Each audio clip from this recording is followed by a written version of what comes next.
भाई, आजकल काफी व्यस्त दिखते हो। हाँ भाई, मैंने फूड प्रोसेसिंग का अपना काम शुरू किया है। वो कैसे? प्रधानमंत्री एफएमई योजना की मदद से, जिससे मुझे मिला 35% सब्सिडी वाला सस्ता लोन और तकनीकी सहायता भी। मैंने अपने साथ गांव के कई किसानों को भी जोड़ लिया है। सच में सबका विकास की प्रधानमंत्री जी की ऐसी ही सोच से हम सबको मिल रही है मदद और अवसर। वाह भाई, मैं भी इस योजना का लाभ लेना चाहता हूँ। तो आज ही पीएमएफएमई पोर्टल pmfme.mofpi.gov.in पर आवेदन करो। खाद्य प्रसंस्करण उद्योग मंत्रालय, भारत सरकार द्वारा जनहित में जारी।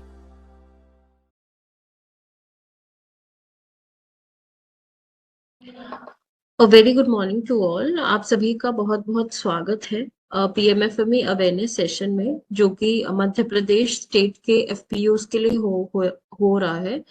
और मैं आप सभी का इस सेशन में बहुत बहुत स्वागत करती हूँ। ये सेशन जो है पीएमएफएमई अवेयरनेस सेशन, इस सेशन में आपको हमारे स्पीकर पीएमएफएमई स्कीम से रिलेटेड जितने भी बेनिफिट्स हैं, जितने भी सपोर्ट है जो कि मिनिस्ट्री प्रोवाइड कर रही है, उन सब की आपको जानकारी दी जाएगी। और ये सेशन से हमारी आशा है कि आप लोगों को बेनिफिट तो मिले ही, साथ ही जितने भी नॉलेज आपको इस सेशन से मिल रही है, जो आप अपने बिजनेस को या माइक्रो एंटरप्राइज को अपस्किल करने में यूज कर सकते हैं, वो आप कर पाए। सो ये पीएमएफएमई अवेयरनेस सेशन कंडक्ट हो रहा है in coordination with NPMA, that is national project management agency. And वहां से विजय रावत जी हमारे साथ जुड़े हुए हैं। Very warm welcome Vijay Rawat ji. Also I would like to welcome, मैं स्वागत करना चाहूंगी हमारे स्पीकर ऑफ द सेशन का, जो कि है mister Gagan Arora sir. Very warm welcome Gagan sir for joining this session. उसी के साथ आप सबको मैं ये सूचित करना चाहूंगी, इन्फॉर्म करना चाहूंगी कि हमारे साथ मध्य प्रदेश एसपीएमयू से ओम प्रकाश यादव जी जुड़े हुए हैं। Very warm welcome sir. Along with that मैं आप सभी का बहुत बहुत शुक्रिया करती हूँ कि आप लोगों ने इस सेशन को किया।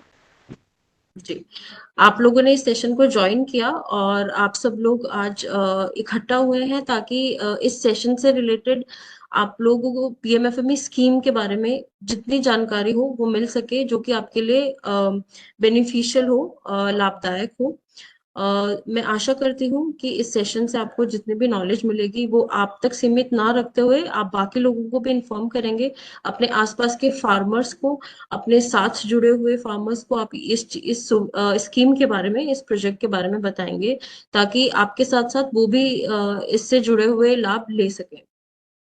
पीएमएफएमई स्कीम अवेयरनेस सेशन को ज्यादा डिले ना करते हुए मैं स्वागत करना चाहूंगी हमारे स्पीकर का, मिस्टर गगन अरोड़ा सर, जो कि है project lead at SPMU state project management unit Uttarakhand. So Gagan sir, I request you to please begin the session. Thank you. Thank you, ma'am. I welcome all. Good morning to all of you from the state of MP and from the national team. मैं presentation से पहले दो ही बात करना चाहूँगा। मैं अपना presentation काफ़ी शॉर्ट और प्रिसाइज रखूँगा। मेजरली इस प्रेजेंटेशन के माध्यम से मिशन यही है कि जो जो स्कीम्स के बेनिफिट्स हैं वो आप तक पहुँच पाएँ, उस स्कीम्स को आप यूज़ करके अपने बिजनेसेस को, जैसा मैडम ने बताया कि अपने माइक्रो एंटरप्राइज हैं तो उनको कैसे आगे बढ़ाना है, या अगर कोई नया एंटरप्राइज आपको चालू करना है, अगर आप प्रोसेसिंग अभी तक नहीं चालू किए हैं अपनी एफपीसी में, तो अगर आपको नया प्रोसेसिंग यूनिट वगैरह स्टार्ट करना है तो उसके अंदर आप कैसे स्कीम के साथ कन्वर्जेंस कर पाएंगे, तो उसके लिए मैं आपको सारी चीज़ें एक बार बताऊंगा। और उम्मीद करूंगा कि ज़्यादा से ज़्यादा क्वेश्चंस पूछ के आप अपने क्वेरीज को सॉल्व करें। प्रैक्टिकल क्वेश्चंस आएंगे तो उससे आपकी जितनी क्वेरीज सॉल्व होंगी उससे आपका जो क्लैरिटी है वो बहुत ज़्यादा बढ़ेगा। जैसा लास्ट सेशन हमने उत्तराखंड से लिया था तो ऑलमोस्ट 1-1.5 घंटे तक क्वेरीज चलती रही, जिससे कि जो क्लैरिटी जानी थी वो ज़्यादा फील्ड तक पहुंच पाई। तो उम्मीद करूंगा कि आप इस सेशन को बड़ा ध्यान से सुनेंगे और सुनने के बाद जितनी आपकी डाउट्स और क्वेरीज हैं उस क्वेरीज को आप क्लियर करेंगे। ऑल्सो मैं सभी पार्टिसिपेंट्स को ये इन्फॉर्म करना चाहूंगी कि इस प्रेजेंटेशन के बाद में हमारा Q&A सेशन होगा, सवाल जवाब का सेशन होगा, जिसमें कि आप अपने सवाल या तो अपना हाथ उठा के कर सकते हैं, हैंड रेज करके कर सकते हैं, आपकी स्क्रीन पे एक हैंड का साइन आ रहा होगा, उसको क्लिक करके आप कर सकते हैं। अन्यथा आप चैट बॉक्स में अपनी क्वेरी लिख सकते हैं। आपको अगर सेशन के बीच में भी आपके मन में कोई सवाल उठ रहा है और आपको कोई डाउट आ रहा है, तो आप चैट बॉक्स में उस सवाल को लिख लीजिए, ताकि हम सेशन के आखिर में उस सवाल को हमारी स्पीकर और SPMU टीम से पूछ सकें। धन्यवाद। Okay, ma'am. My screen is visible? Yes sir. Okay, let's start. जैसा सभी को विदित है, this is a PMFME session, प्रधानमंत्री सूक्ष्म खाद्य उद्यम उन्नयन योजना, जिसमें कि 2020 में जिसका आउटले किया गया था with a vision to promote micro enterprises. First and foremost thing ये है कि जो आज से पहले सिवाय PMEGP स्कीम के बहुत कम ऐसी स्कीम्स थी जिससे कि फॉर्मलाइज सेक्टर में, जो हमारा अनऑर्गेनाइज सेक्टर है, इंडियन बिजनेस की जो जान हम जिसको बोलते हैं, अनऑर्गेनाइज बिजनेस सेक्टर को कैसे ऑर्गेनाइज वे में लाया जाए, कैसे उसको मेन स्ट्रीम फाइनेंस से जोड़ा जाए, इसके लिए स्कीम एनविजन की गई थी सन 2020 में at the time of the Covid.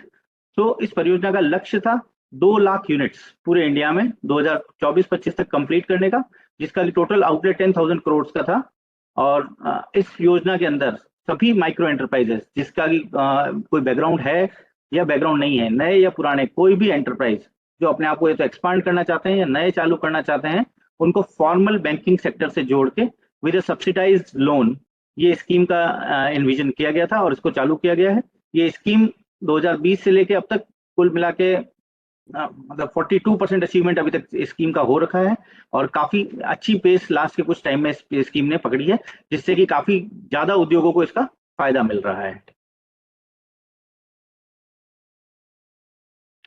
ये स्कीम जब चालू की गई थी तो इसके अंदर एक जिला एक उत्पाद की एक योजना थी, जिसके अंदर हर जिले का एक उत्पाद चयन किया गया था।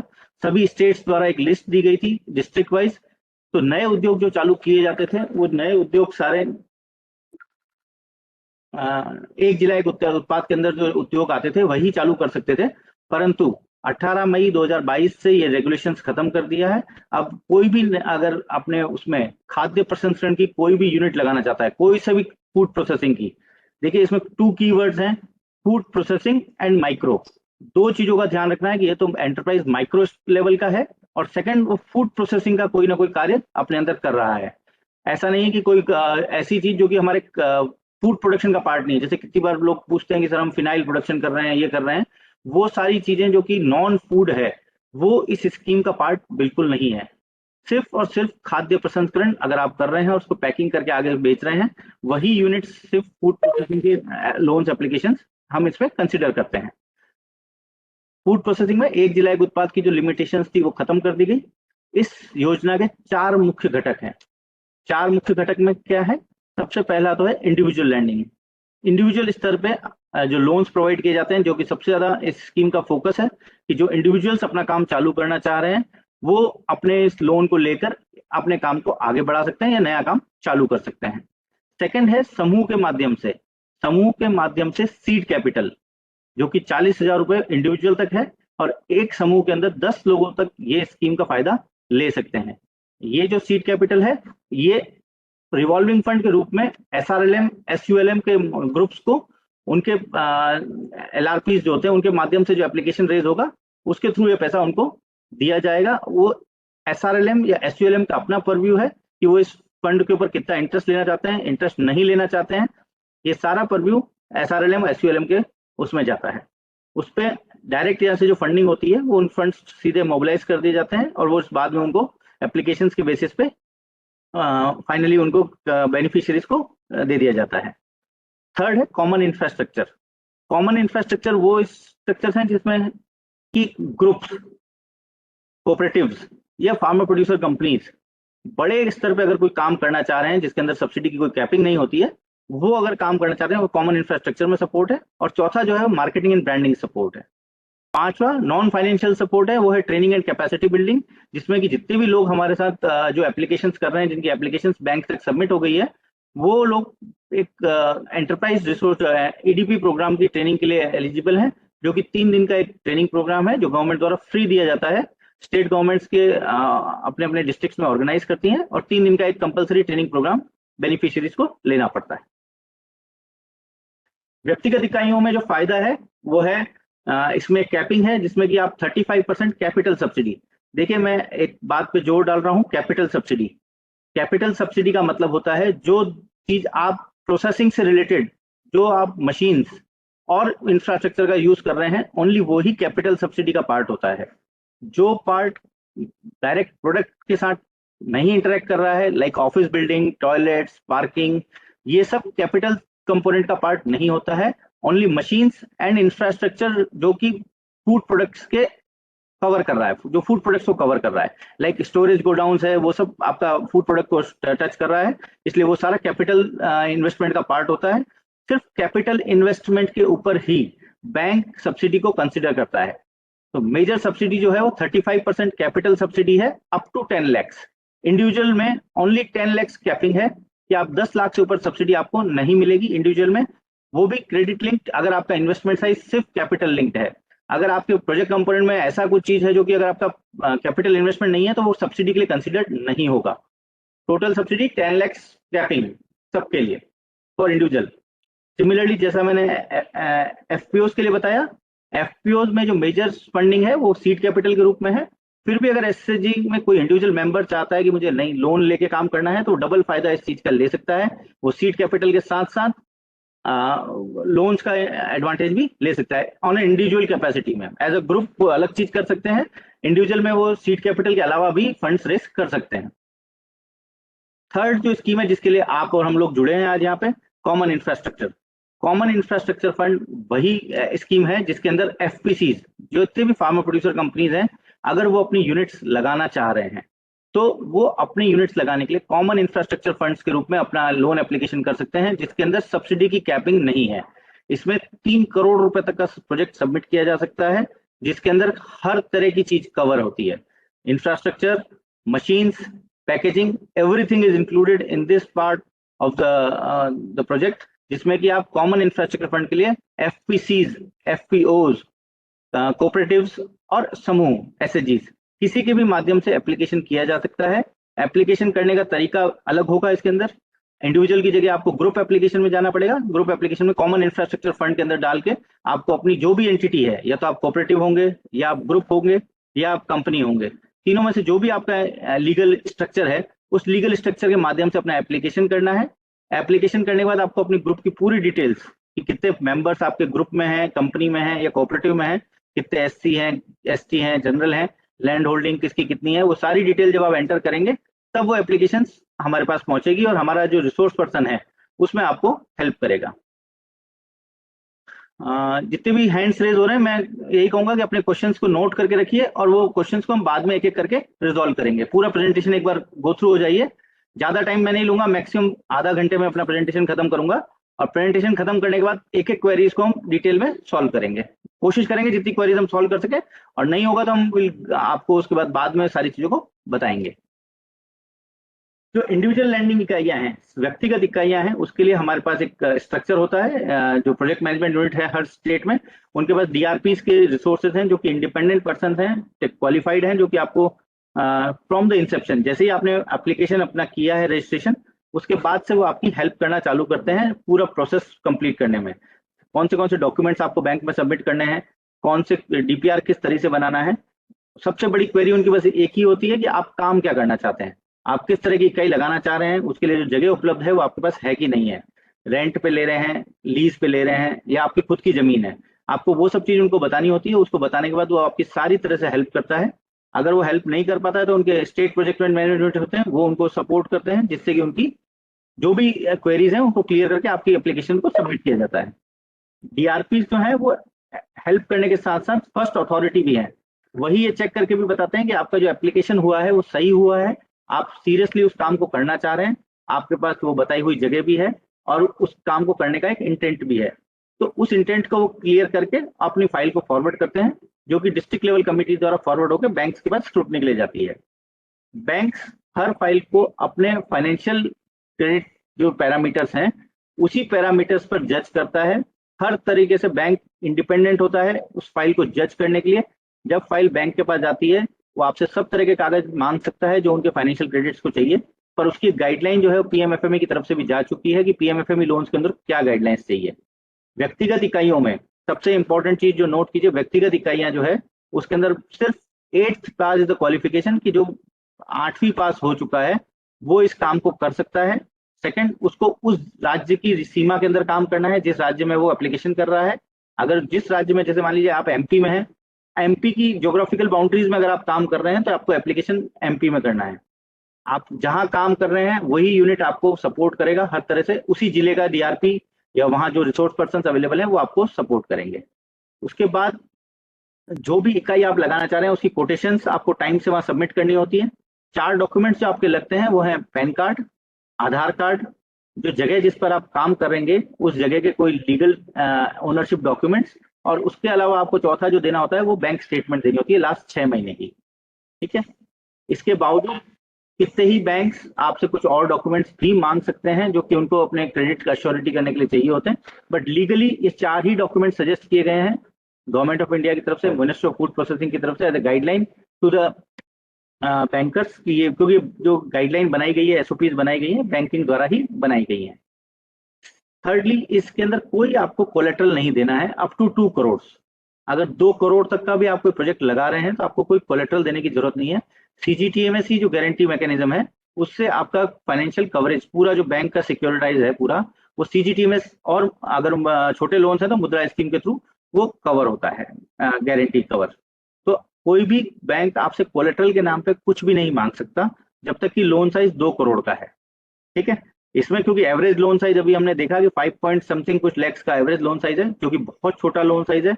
10 लाख से नीचे तो किसी भी तरह का कोलेटरल बैंक मांगने के लिए एलिजिबल ही नहीं है with the current guidelines of the RBI, क्योंकि बैंक हमेशा आरबीआई गाइडलाइंस चलते हैं।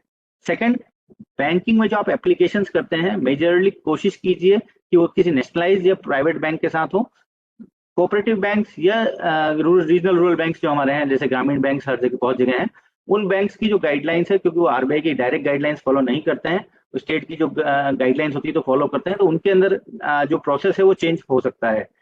जो गवर्नमेंट ऑफ इंडिया ने गाइडलाइंस दी है वो नेशनलाइज और प्राइवेट सेक्टर बैंक जो कि शेड्यूल्ड कमर्शियल बैंक्स हैं सिर्फ उनके लिए एलिजिबल है।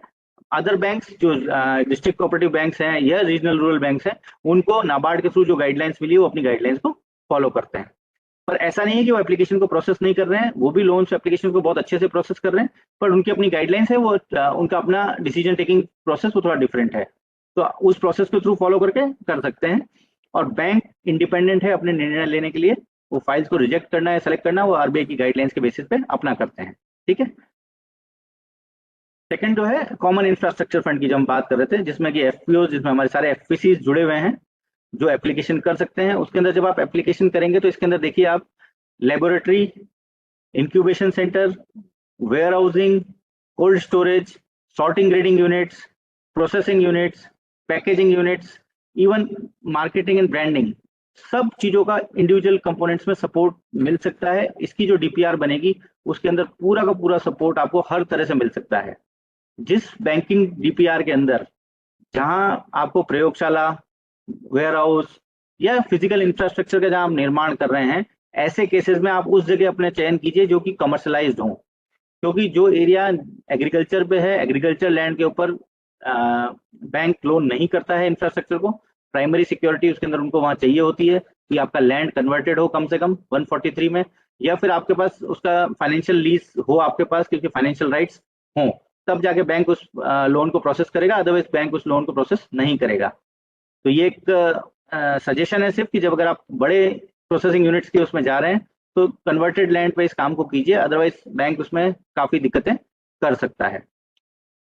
इसके लिए इंक्यूबेशन सेंटर्स जो है वो 100% गवर्नमेंट फंडेड होते हैं, जो कि सिर्फ गवर्नमेंट एजेंसी ही बना सकती हैं, और ये स्कीम भी अब खत्म कर दी गई है। कॉमन इंक्यूबेशन सेंटर जो पहले अलॉट हो गए थे वो अलॉट हो चुके हैं, नया कोई common incubation centre government allot नहीं कर रही है। Marketing and branding support, marketing and branding support वो सपोर्ट है जैसे कोई पुरानी एसएचजी है या कोऑपरेटिव है या कोई कंपनी है जो कि अपना प्रोडक्ट डायरेक्ट किसी कंपनी को सप्लाई कर रहा है और वो चाहता है कि मैं रिटेल मार्केट में अपने प्रोडक्ट को लॉन्च करूं, तो इस केस में वो marketing and branding support scheme का फायदा ले सकता है।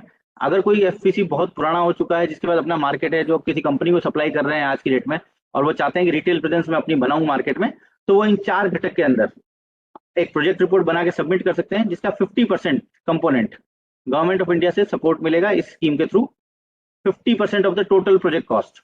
और इस तरह के प्रोजेक्ट को बनाने के लिए इसमें 4 कंपोनेंट्स मेजर हैं। एक तो आपका क्वालिटी इंप्रूवमेंट है, सेकंड है आपका marketing types with the retail chains, third है development of packaging material, fourth है आपका ट्रेनिंग ऑफ द स्टाफ। तो 4 अलग अलग कंपोनेंट्स में आप इसके अंदर प्रोजेक्ट बना सकते हैं। इस प्रोजेक्ट को बनाने के लिए भी 5 लाख रुपए तक का फंड, अगर आप किसी ऐसे सीए से ये प्रोजेक्ट बनवा रहे हैं जहां पे आपकी cost of making the report बहुत ज्यादा आई है, तो इस प्रोजेक्ट के अंदर वो कॉस्ट हम 5 लाख रुपए तक कवर होती है, कि 5 लाख रुपए तक का प्रोजेक्ट कॉस्ट बनाने का खर्चा सरकार इसमें डायरेक्ट उस एजेंसी को देगी जिस एजेंसी के थ्रू आपने ये डीपीआर बनवाया है। डीपीआर की क्वालिटी के ऊपर, कि डीपीआर कितने अमाउंट का है, किस क्वालिटी का है, कितने एफर्ट्स उस डीपीआर को बनाने में लगे होंगे, उसको जज करके ही सरकार उस चीज का पैसा देती है। ऐसा नहीं कि आपने कोई छोटी सी डीपीआर बनाई है मार्केटिंग फंडिंग की, 20-25 लाख का डीपीआर है, उस पर सरकार 5 लाख का सपोर्ट करेगी, ऐसा नहीं है। डीपीआर के कंपोनेंट्स और वो सब देख के ही इसकी जो फंडिंग है उसको दिया जाएगा एजेंसी को जिससे आपने रिपोर्ट बनवाई है। तो जो भी आप रिपोर्ट बनवा रहे हैं वो बहुत ऑथेंटिकेटेड हो, क्योंकि ये जो स्ट्रक्चर है इसमें ऑनलाइन रिपोर्ट्स नहीं बनेगी। सीएफसी के स्ट्रक्चर्स में, क्योंकि इंडिविजुअल लैंडिंग जब हम करते हैं, इंडिविजुअल लैंडिंग के अंदर तो रिपोर्ट्स ऑनलाइन जनरेट होती है, पर जो कॉमन इंफ्रास्ट्रक्चर फंड जिसको हम बोलते हैं ग्रुप्स के लिए एप्लीकेशन है, वो एप्लीकेशन सीए के द्वारा फॉरवर्ड की जाएगी। और यहाँ पे जो बाद में आपको प्रोसेस पता चलेगा इसका कि कैसे ये लोन्स आगे बढ़ते हैं, बैंक तक पहुंचते हैं और बैंक से फाइनलाइज होते हैं। तो वो जो स्कीम है उसके अंदर आपको ये रिपोर्ट एक्सटर्नली बना के अपलोड करनी पड़ती है सिस्टम के अंदर। सबसे इंपॉर्टेंट एक और चीज है कि पूरी स्कीम पेपरलेस है, आपको कोई भी चीज पेपर कहीं पे भी सबमिट नहीं करना है। जो पेपर सबमिट होना है वो ऑनलाइन इस वेबसाइट पे सबमिट होना है, pmfme.mofpi.gov.in। इसके अंदर सारे, जब आप अपना लॉगिन करेंगे, सारे डॉक्यूमेंट्स आपके इस वेबसाइट के थ्रू सबमिट होंगे। कोई भी डॉक्यूमेंट ऐसा नहीं होगा कि आपने फिजिकली बैंक में सबमिट किया है जिसका ऑनलाइन रिकॉर्ड नहीं है। वही डॉक्यूमेंट्स इसमें वैलिड होगा जिसका कि ऑनलाइन उन्होंने अपलोड कर रखा है। सेकंड, बैंक भी जब अप्रूवल करेगा तो वो अपना डिसबर्समेंट सैंक्शन लेटर पहले अपलोड करेगा, उसके बाद आपका डिसबर्समेंट जितना जितना उसने करते गए हैं, कौन सी मशीन से कोटेशन या बिल्स आए हैं, वो सारे वो ऑनलाइन अपलोड करेगा, तब जाके वो डिसबर्समेंट प्रोसेस कंप्लीट होगा और सब्सिडी रिलीज होगी। यहाँ से सब्सिडी जो रिलीज होती है वो एक मिरर अकाउंट में रिलीज होती है। 3 साल तक वो मिरर अकाउंट सेपरेट रहता है। 3 साल बाद ये सब्सिडी आपके मेन अकाउंट में मर्ज हो जाती है और तब आपको उसका प्रिंसिपल में जो नीचे जाना है वो प्रिंसिपल आपका कम हो जाता है एकदम से।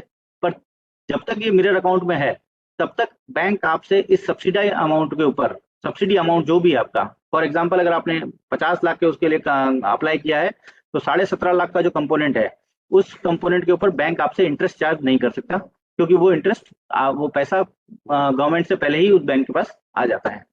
मैक्सिमम रीपेमेंट पीरियड जो है इस लोन्स के अंदर वो 7 ईयर्स का है और मिनिमम जो है वो 3 ईयर्स का है, क्योंकि जो लॉक इन पीरियड है वो 3 साल का है, तो मिनिमम 3 साल का लोन तो आपको चलाना ही पड़ेगा। इसमें जो कंपोनेंट है आपको मिनिमम 10% कॉन्ट्रीब्यूशन, अगर आप कोई सा भी एप्लीकेशन कर रहे हैं, जैसे आपने कॉमन इंफ्रास्ट्रक्चर फंड में कहा है कि हम एक फ्लावर यूनिट लगा रहे हैं, आटा चक्की लगा रहे हैं बड़ी यूनिट, जिसका टोटल प्रोजेक्ट कॉस्ट 1 करोड़ का है, तो इस दिस केस जमीन के अलावा, जमीन आपको अपनी होनी चाहिए, चाहे वो रेंट हो, लीज हो या ओनरशिप हो, उसके अलावा 10% कॉन्ट्रीब्यूशन 10 लाख रुपए आपको इस प्रोजेक्ट में अपने खुद के लगाने पड़ेंगे।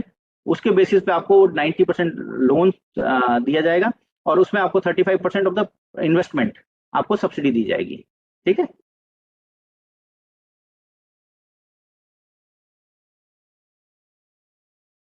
देखिए इसमें जो मार्केटिंग एंड ब्रांडिंग असिस्टेंस के अंदर जो है 4 मेजर कैटेगरीज हैं, तो चारों कैटेगरीज में असिस्टेंस इस पैटर्न पे मिलती है।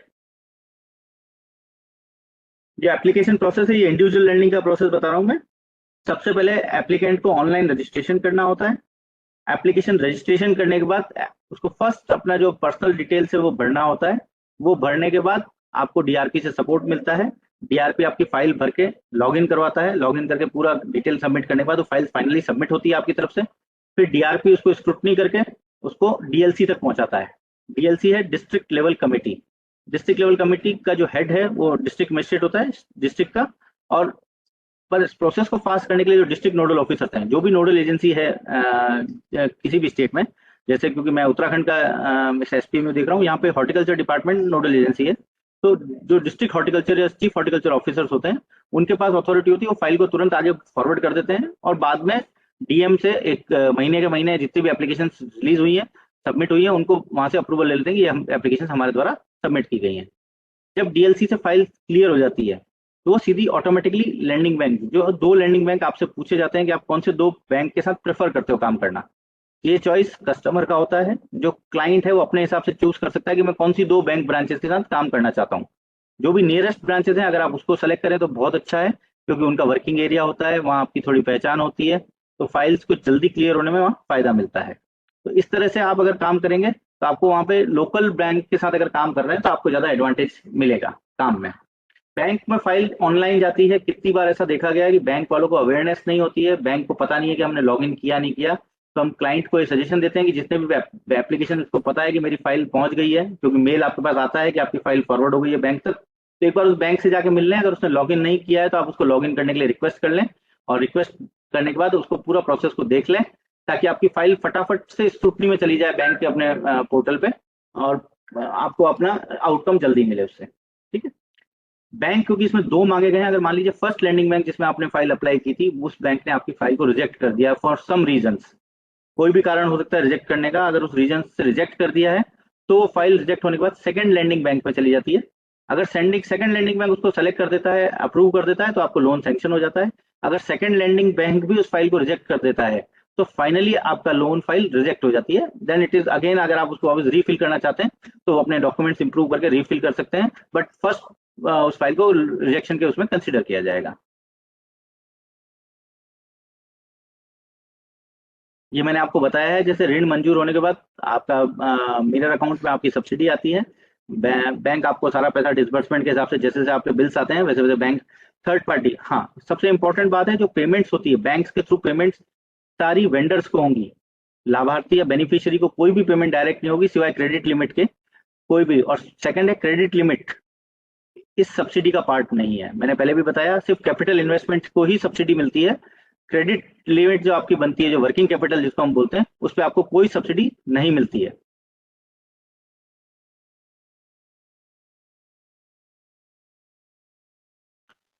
एफपीओ का जो एप्लीकेशन प्रोसेस है उसका थोड़ा सा डिफरेंट है। फर्स्टली आप रजिस्ट्रेशन करते हो, फिर अपनी डीपीआर बना के जितने भी रिक्वायर्ड डॉक्यूमेंट्स उसके अंदर दिए हैं, चेकलिस्ट थोड़ी सी लंबी होती है इसमें आपने जो बोर्ड ऑफ डायरेक्टर्स हैं उनके बहुत सारे अप्रूवल्स चाहिए होते हैं। वो अप्रूवल्स लगने के बाद जब आप फाइल को सबमिट करते हैं फाइनली, वो फाइल उसके बाद SLAC state level approval committee के पास जाती है, then it is forwarded to bank, और फिर बैंक उसको स्क्रूटनी करके अप्रूवल करता है। तो प्रोसेस थोड़ा सा डिफरेंट है, इसमें डीपीआर आपको अलग से बना के पर सबमिट ऑनलाइन ही करना होता है। वो अप्रूव्ड डीपीआर बाय सीए होती है, या जो भी एजेंसी आपने सेलेक्ट की है, जो सीए एजेंसी होती है, उसने आपको रिपोर्ट को अप्रूव करके जो भेजा होगा वही रिपोर्ट आपकी उसमें लगेगी, आप ऑनलाइन डॉक्यूमेंट्स में। वो सबमिट होने के बाद स्टेट लेवल अप्रूवल कमेटी की अप्रूवल के बाद ही वो चीज बैंक में जाएगी। एसएलएसी का जो चेयरपर्सन होता है वो चीफ सेक्रेटरी है हमारे स्टेट में, तो बाकी इट में डिपेंड कि क्या कमेटी उन्होंने बनाई है उसके लेवल पे डिपेंड करेगा। देखिए, कुछ चीजें जो हैं, जो बहुत मेजर इक्विपमेंट्स हमारे जिस पे फंडिंग मिलती है और जो आप यूज कर सकते हैं अपने इसमें, देखिए सिंपल है, लेटेस्ट एडिशंस कर दिए हैं। आप सॉर्टिंग ग्रेडिंग यूनिट्स को भी आप अपने प्रोसेसिंग यूनिट का पार्ट बना सकते हैं। जैसे अगर आप कोई प्रोडक्शन एरिया में जहाँ मैंगो प्रोडक्शन हो रहा है या कुछ और फलों का प्रोडक्शन हो रहा है और या अनाज का प्रोडक्शन हो रहा है, उसकी आप सॉर्टिंग ग्रेडिंग करके अगर उसको पैकिंग करना चाह रहे हैं, तो sorting grading units, inspection units, ये सब आपके प्रोजेक्ट कंपोनेंट का पार्ट हो सकते हैं। फ्रूट्स के एरिया में फ्रूट्स वॉशर हुए, फ्रूट्स पीलर हुए, हर तरह के जो फलों को प्रोसेस करने की जो प्राइमरी प्रोसेसिंग की मशीनें हैं। देखिए, 2 तरह की मशीनें होती है, एक होता है प्राइमरी प्रोसेसिंग और सेकेंडरी वैल्यू एडिशन। तो ये जो मशीनें हैं, फ्रूट वॉशर, आपके ग्रेन सॉर्टर्स और फ्रूट सॉर्टिंग ग्रेडिंग मशीन, ये सब आजकल आफ्टर दिसंबर 2022 ये सारी चीजों को अप्रूव कर दिया गया है, और ये सारी यूनिट्स आप अपने प्रोसेसिंग में डाल सकते हैं। ये सब कैपिटल इन्वेस्टमेंट का पार्ट कंसीडर होता है। सिंपल सी मशीन्स हैं ये, जस्ट एन एग्जांपल के लिए कि क्या क्या चीजें आप इंक्लूड कर सकते हैं।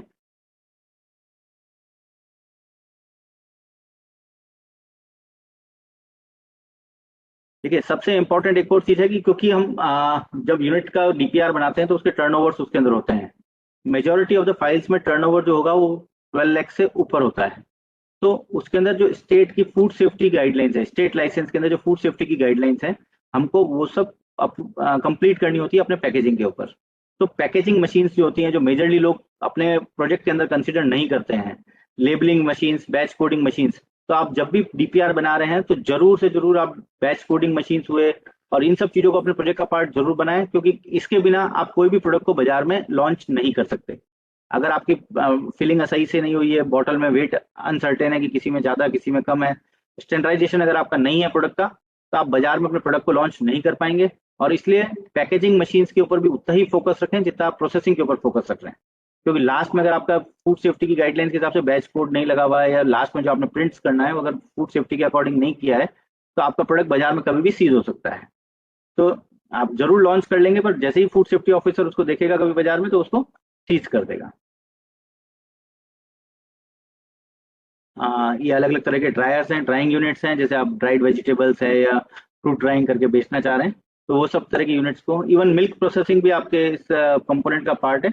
अगर आप मिल्क को लूज में नहीं बेच रहे हैं, खुला दूध अगर नहीं बेच रहे हैं, तो आपके सारे तरह के यूनिट्स जो मिल्क प्रोसेसिंग के लिए, वो भी स्कीम का पार्ट है।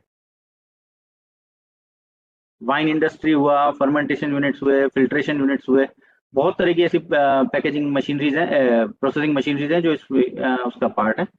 सेकेंडली, आप फर्स्ट जो पैकेजिंग लॉट है, फर्स्ट पैकेजिंग लॉट जो आप बनवाना चाह रहे हैं, उसको भी आप अपने प्रोजेक्ट कंपोनेंट का पार्ट बना सकते हैं, वो भी अप्रूव हो जाता है। और उस प्रोजेक्ट कंपोनेंट के अंदर आप अपनी starting lot of printing and packaging वो आप अपना कर सकते हैं। देखिए, आप बहुत चीज ध्यान रखिए कि पैकेजिंग 3 तरीके से होती है। पहली है आपकी प्राइमरी पैकेजिंग, सेकंड है सेकेंडरी और थर्ड है टर्सरी। इन तीनों में आप ध्यान ये रखना है कि तीनों चीजों के ऊपर फोकस रखना है। अगर हमने पहला प्राइमरी पैकेजिंग बना लिया, जैसे मान लीजिए आप ग्लास बॉटल्स में कोई चीज को पैक कर रहे हैं, जैसे कोई जूस है, आपने ग्लास बॉटल से पैक कर लिया और उसके बाद सेकेंडरी पैकेजिंग की आपने प्लानिंग नहीं करी, ठीक है, कि आपको उसको कितने बड़े कार्टन में डालोगे, कार्टन में डालने के बाद थर्ड कार्टन पैकिंग कैसे करोगे जो डिस्पैच कर सकते हो आप, तो आपके ब्रेकेज के चांसेस बढ़ जाते हैं। आपको एसकेयू, जिसको हम स्टॉक कीपिंग यूनिट्स बोलते हैं, उसको स्टॉक डिस्पैच यूनिट्स बोलते हैं, आपको वो समझ में नहीं आएगा कि हमको किस यूनिट में इस चीज को अपने यहाँ से डिस्पैच करना है, क्या साइज बनेगा। तो इसलिए जो भी चीज है, आप सारी पैकेजिंग थिंग्स को कंसिडर करते हुए अपना डीपीआर बनाना, ताकि उस डीपीआर के अंदर आगे कोई गलती ना आए। ये देखिए, मैंने इसलिए दिखाया कि आपको बहुत सी चीजें फूड सेफ्टी की लेबल्स के अकॉर्डिंग आपको मैनेज करनी होती है, तो इसको लगाने के लिए आपके पास पर्टिकुलर मशीनरीज होनी चाहिए जो कि आप प्रिंट कर सको पैकेज के ऊपर। जो पर्ची पैकेट्स के ऊपर लगा देते हैं एमआरपी की एक स्टिकर्स लगा देते हैं एमआरपी के, वो स्टिकर्स फूड सेफ्टी के द्वारा इनवैलिड हैं। अगर आपने सिर्फ एमआरपी का स्टिकर लगा रखा है, वो सिर्फ रिटेल पैक वाला अगर लगाता है सिर्फ रेफरेंस के लिए, वो ठीक है, बट जो एमआरपी है वो पार्ट ऑफ द पैकेजिंग होनी चाहिए। कभी भी एमआरपी आप पैकेज अलग से चिपका नहीं सकते उसके ऊपर, ओनली एमआरपी। आपका एक सिंगल लेबल के ऊपर आपको सब चीज डिफाइन करनी होगी, जिसपे कंपनी का नाम, प्रोडक्ट नेम, प्रोडक्ट की डिटेल्स, वो एक सिंगल लेबल पे हो सकता है। बट अलग से अगर आप पैकेजिंग का या नेट वेट और उसका वो लगा रहे हैं स्टिक, तो वो आपका अलाउड नहीं है फूड सेफ्टी के उससे। तो इसलिए labelling and batch coding machines बहुत इंपॉर्टेंट है, उसको अपने प्रोजेक्ट रिपोर्ट का पार्ट जरूर बनाइएगा। ये बहुत सारे मार्केटिंग मॉडल्स हैं जिसके थ्रू आप मार्केट्स में अपना काम कर सकते हैं। ये फूड सेफ्टी के अंदर रजिस्ट्रेशन की गाइडलाइंस हैं। अगर आप फूड सेफ्टी की एप्लीकेशंस के, जब आप अपनी यूनिट लगाते हैं, तो फूड सेफ्टी की एप्लीकेशंस में बड़ी दिक्कत आती है कि हमको किस तरह से फूड सेफ्टी की कंप्लायंसेस को फॉलो करना है। तो अगर आपका टर्नओवर 12 लाख से नीचे है, या आप डेली प्रोडक्शन यूनिट आपका बहुत छोटा है, पेटी बिजनेस ऑपरेटर हो, पीबीओ हो, तो आप 100 किलोग्राम पर डे से अगर कम पे काम कर रहे हो, या 12 लाख से कम का टर्नओवर है आपका, तो आप सिर्फ फूड सेफ्टी रजिस्ट्रेशन, जिसकी फीस ओनली 100 रुपीज है पर ईयर, आप उस रजिस्ट्रेशन को लेके अपना काम चालू कर सकते हो। पर मेरा ऐसा मानना है कि कोई भी डीपीआर इससे कम पैसे का तो नहीं बन रहा होगा जो कि फाइनेंशियली वायबल आएगा। तो हमको जो मेजॉरिटी केस में जो करना पड़ेगा, वो स्टेट लाइसेंस के साथ काम करना पड़ेगा। स्टेट लाइसेंस बनाने के लिए बहुत हेक्टिक डॉक्यूमेंटेशन है, उसके अंदर फूड सेफ्टी ऑफिसर की विजिट होती है प्लांट पे, और उसके अंदर कुछ गाइडलाइंस हैं जो आपको प्रोसेसिंग यूनिट के लिए ध्यान रखना पड़ता है। सेकंड, फूड सेफ्टी का जो रेगुलेशन है, फूड सेफ्टी सर्टिफिकेट बहुत से बैंक पहले मांगते हैं कि आपका फूड सेफ्टी सर्टिफिकेट लाओ तो हम आपको लोन करेंगे। आप बैंक से डायरेक्ट बोल सकते हैं कि फूड सेफ्टी सर्टिफिकेट आपकी यूनिट लगने के बाद आपको दिया जाता है, उससे पहले फूड सेफ्टी सर्टिफिकेट आपको नहीं मिलता है। इसलिए इन दिस केस कि अगर कोई बैंक आपसे ये मांग रहा है कि आप पहले एफएसआई और जीएसटी और सब लेके आओ तब हम लोन करेंगे, तो वो एक गलत डॉक्यूमेंटेशन बैंक मांग रहा है। आप उनसे क्वेरी कर सकते हैं, फुल ये बता सकते हैं कि फूड सेफ्टी जो है वो किसी भी यूनिट के लगने के बाद आपको फूड सेफ्टी ऑफिसर विजिट करता है, और जब उसको सेटिस्फैक्ट्री लगता है कि यहाँ सारी क्वालिटी पैरामीटर्स फॉलो हो जाएंगे तब वो फूड सेफ्टी सर्टिफिकेट इशू करता है। तो तीसरा जो है वो सेकंड है स्टेट लाइसेंस, इसमें 20 करोड़ तक का टर्नओवर हो या daily 2 metric tonne per day से कम का आपका प्रोडक्शन है, तो आप मतलब ईयरली अगर आपका 700 से 800 टन का प्रोडक्शन है तो आप स्टेट लाइसेंस के ऊपर जा सकते हैं। अगर उससे ज्यादा का प्रोडक्शन आपका है, 1000 टन 2000 टन अगर आप साल में प्रोडक्शन कर रहे हैं, तो आपको सेंट्रल लाइसेंस लेना पड़ेगा, जो कि केंद्र सरकार सेंट्रल गवर्नमेंट से मिलता है। ठीक है, ये उसी का डिटेल्स जो मैंने बताया अभी आपको।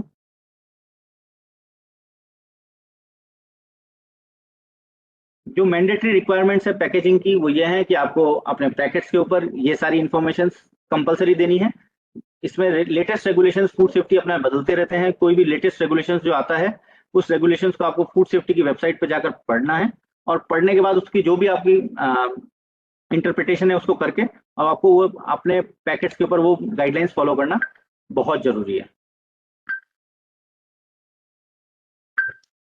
फूड सेफ्टी के लिए एक कॉमन वेबसाइट है, सारे एप्लीकेशंस इसी वेबसाइट के थ्रू होते हैं, चाहे वो स्टेट हो, चाहे सेंटर हो, चाहे रजिस्ट्रेशन हो। It's single window system food safety में रजिस्ट्रेशन करने का है। कोई भी इसके अंदर टेक्निकली दिक्कत आती है तो लोकल कंसल्टेंट्स होते हैं फूड सेफ्टी वालों के पास, वो आपको सलाह दे देते हैं और आपको थोड़ा बहुत गाइडेंस चाहिए तो वहां से मिल जाता है। तो ये जो है वो फूड सेफ्टी ऑफिसर से आप मुलाकात कर सकते हैं, चीफ मेडिकल ऑफिसर के प्रीमाइसिस में वो बैठते हैं, और वहां पे आप इन सब चीजों के लिए कोई क्वेरी है तो वहां कर सकते हैं। एक टिपिकल प्रोजेक्ट रिपोर्ट में बताना चाहा है कि किस तरह से प्रोजेक्ट रिपोर्ट बनती है और क्या क्या कंपोनेंट उसमें कवर होते हैं, क्या क्या कंपोनेंट कवर नहीं होते हैं। देखिए ये मैंने क्योंकि एक इंडिविजुअल कमर्ट यूनिट्स के लिए बनाया हुआ है, तो जैसे परचेज ऑफ लैंड किसी भी उसमें कवर नहीं होगा, development of administrative office cover नहीं होगा, टॉयलेट्स एंड पार्किंग कवर नहीं होगा, development of shed for production cover होता है आपके केस में सिर्फ जहाँ एफपीओ हैं।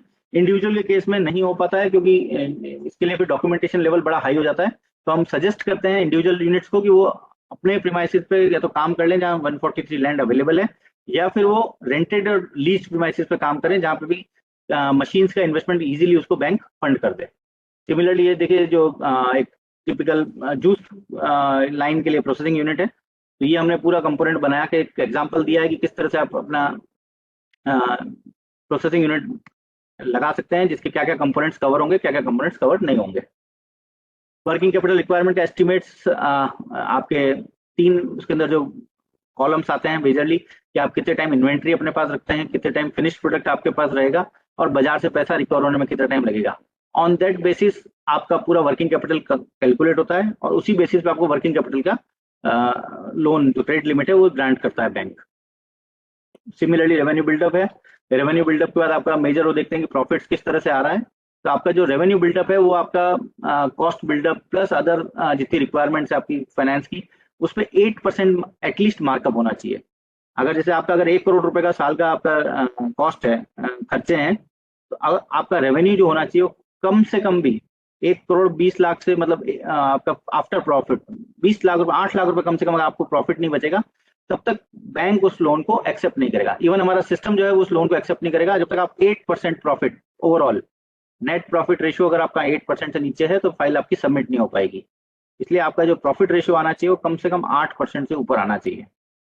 ठीक है, और डीएससीआर जिसको बोलते हैं डेट सर्विस कवरेज रेशियो, वो आपका पॉजिटिव में होना चाहिए कि आपके पास हमेशा फंड्स होने चाहिए कि आप अपने जितने डेट्स चल रहे हैं, करंट डेट्स होंगे, करंट लाइबिलिटीज होंगी, उसको आप फुलफिल कर सकें। मेरी तरफ से प्रेजेंटेशन में यही है। अब आप जितनी भी क्वेरीज आपके दिमाग में है या आपको कोई भी डाउट है अपने प्रोसेसिंग यूनिट और उन सब चीजों से लेके, तो आप उस क्वेरीज को कीजिए सो दैट मोर क्लैरिटी हमको इस स्कीम के बारे में मिले।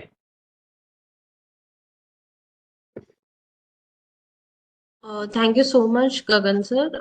मैं एक बार क्वेश्चन एंड आंसर सेशन लेने से पहले आपसे रिक्वेस्ट करूंगी कि एक बार रजिस्ट्रेशन के बारे में भी आप पार्टिसिपेंट्स को बता दें कि पीएमएफएमई स्कीम के लिए रजिस्ट्रेशन कैसे कर सकते हैं, so that will also be a very good help for everyone. Okay.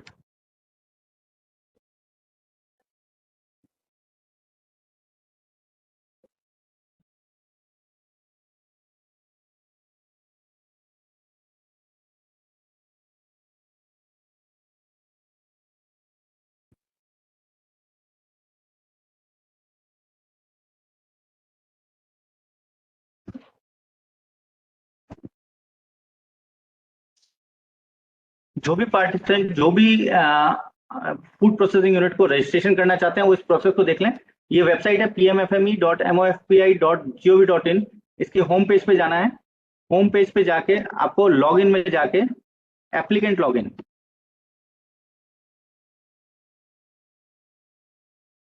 Visible है सबको? जी सर। एप्लीकेंट लॉगिन पे क्लिक करना है।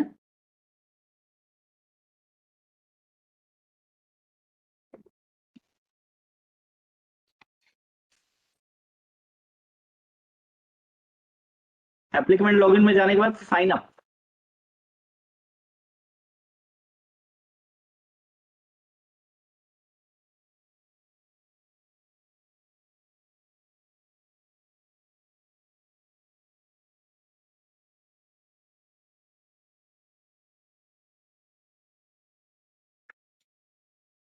देखिए जब साइन अप करेंगे तो यहाँ आपको आता है कि लाभार्थी का चयन, प्रकार का चयन, इसमें कॉमन इंफ्रास्ट्रक्चर एप्लीकेशन। ठीक है, जैसे ही कॉमन इंफ्रास्ट्रक्चर एप्लीकेशन हम कर रहे हैं, नीचे देखिए cooperative society, farmer producer company, government agency, उसका लॉगिन आपको दिख रहा है। ठीक है, सेल्फ हेल्प ग्रुप। तो गवर्नमेंट एजेंसी तो हम में से नहीं है, सारे हमारे मेजरली एफपीसीज हैं, या तो कोऑपरेटिव में रजिस्टर होंगे या फार्मर प्रोड्यूसर कंपनीज एक्ट में रजिस्टर होंगे। तो हमको इनमें से जो भी हमारा लीगल स्ट्रक्चर है उसको क्लिक करके नीचे उसकी डिटेल भरनी है। हमको ग्रुप का नाम लिखना है। जैसे मान लीजिए कोई फार्मर प्रोड्यूसर कंपनी है, for example Patrick farmer producer company, तो हमको यहाँ जो नाम लिखना है वो प्रोड्यूसर कंपनी का नाम लिखना है। कंपनी का ईमेल आईडी लिखना है, mobile number, address of the office, ठीक है, किस स्टेट में हम काम कर रहे हैं, किस डिस्ट्रिक्ट में हम काम कर रहे हैं। जैसे ही हम करेंगे उसका जो फोन नंबर हम डाल रहे हैं वो या तो हम बीओडी का फोन नंबर डाल दें या सीईओ का नंबर डाल दें, जो भी एक्टिव मेंबर है जो कि इस कंपनी को ड्राइव कर रहा है बेसिकली, या तो वो सीईओ या बीओडी मेंबर्स अगर कहते हैं कि नहीं चेयरपर्सन का नंबर डालना है तो आप चेयरपर्सन का नंबर डाल दीजिए। इसमें इंपॉर्टेंट ये है कि जैसे ही आप चेयरपर्सन का नंबर डालेंगे इस मोबाइल नंबर पे एक लिंक जाता है। इस लिंक पे जाने के बाद आपको क्लिक करना होता है, क्लिक करके अपना पासवर्ड सेट करना होता है, तो आपको एक यूजर आईडी और पासवर्ड मिल जाता है। जब आपको यूजर आईडी और पासवर्ड आ जाएगा,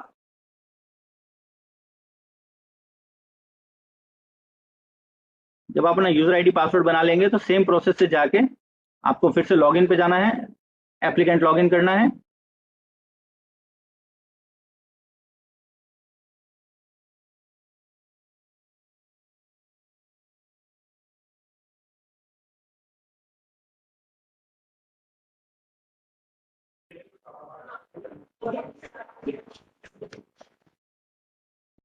यहाँ पे अपना यूजर आईडी और पासवर्ड डाल के लॉगिन करना है आपको। ठीक है, जब आप पासवर्ड आईडी डाल के लॉगिन करेंगे तो आपको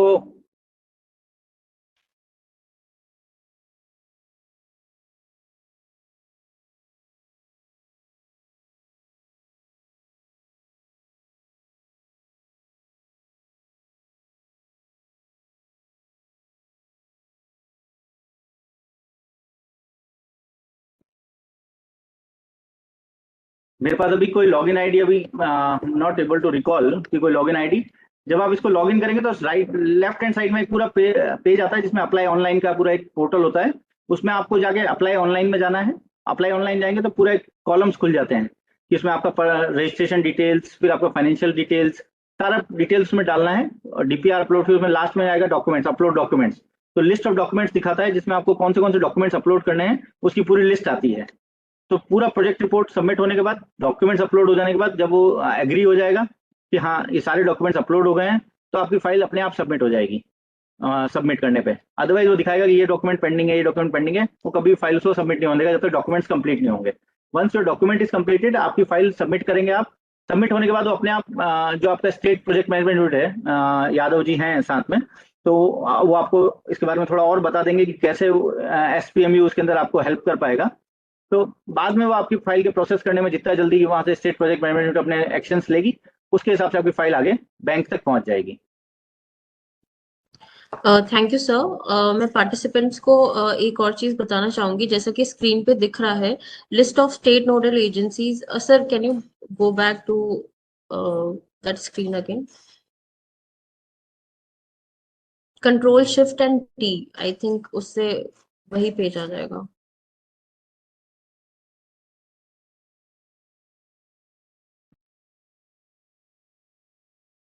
जैसा कि आप लोगों की एप्लीकेशंस के लिए आप लोगों के जो हर डिस्ट्रिक्ट में डीआरपीस होते हैं, डिस्ट्रिक्ट रिसोर्स पर्सन, वो आप लोगों को डीपीआर बनाने में या फिर सारी चीजें लोन सैंक्शन करवाने में आपकी मदद करते हैं ग्राउंड लेवल पे।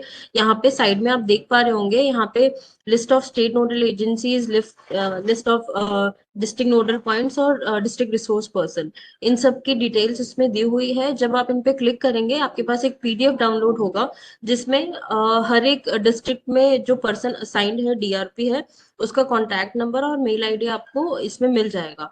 तो जस्ट इन केस अगर आपको कोई मदद चाहिए अपने डिस्ट्रिक्ट में तो आप इन लोगों को कांटेक्ट कर सकते हैं। और further I think Om Prakash Yadav sir will explain you कि क्या क्या हेल्पलाइन नंबर्स हैं मध्य प्रदेश स्टेट के।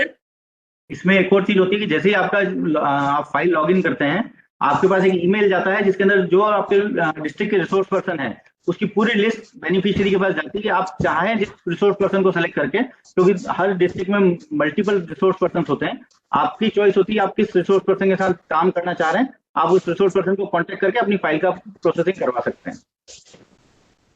जी, I would request Om Prakash Yadav sir to please write the helpline number in the chat box, or you can just explain or inform participants कि अगर किसी को कोई भी कहीं पे भी डाउट होता है तो वो किसको कांटेक्ट कर सकते हैं, और if there is any contact information from your side.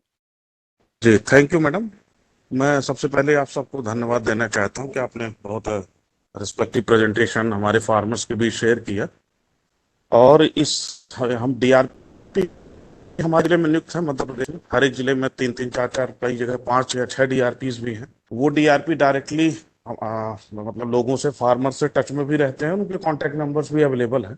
और हमारे पीएमएफएमई सेल में हमारी एक आईडी है pmmfmehoti@gmail.com, जिस पे लोग कांटेक्ट करके अपनी क्वायरीज जनरेट कर सकते हैं। और मेरा नंबर भी चाहें तो नोट कर सकते हैं सभी लोग, 7987008506।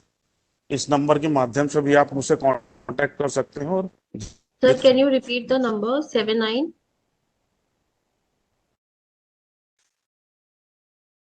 सर आप नंबर रिपीट करेंगे एक बार?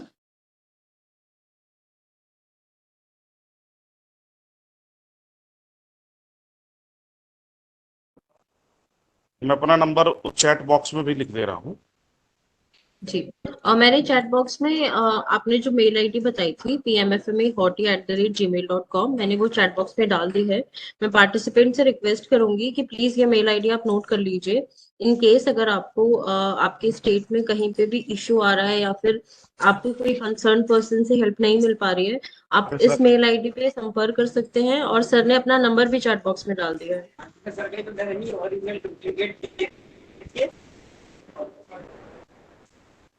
और लगातार हम लोग कांटेक्ट में भी हैं। एक मिनट, ये आईडी मैं दोबारा रिपीट कर रहा हूँ, मेल आईडी थोड़ी गलत प्रिंट हुई है। pmmfmehoti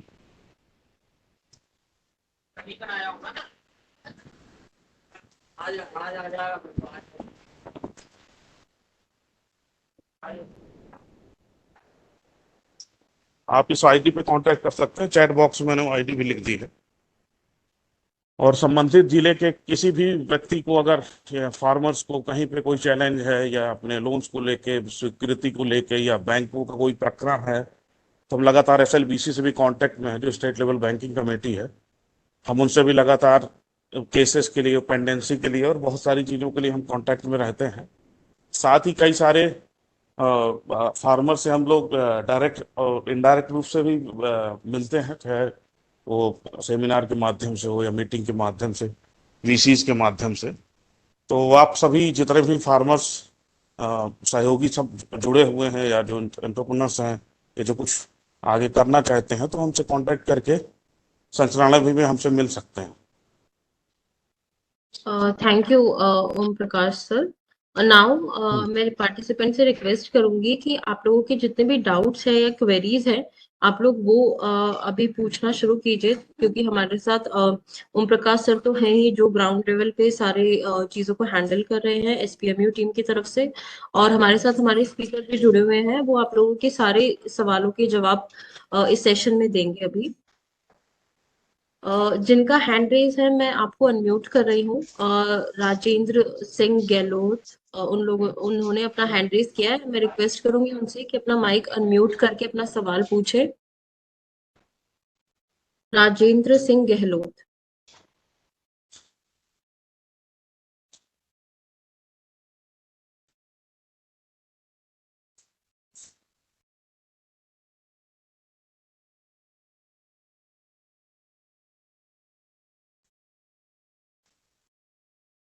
और if there is any other query, अपना प्लीज मैं पार्टिसिपेंट से रिक्वेस्ट करूंगी प्लीज अपना हैंड रेज कीजिए। हम एक एक करके आप लोगों की क्वेरीज लेंगे। आई थिंक राजेंद्र जी ने अपना हैंड रेज हटा दिया है। ओके, जी सर अपना सवाल पूछे। Hello. Ji sir.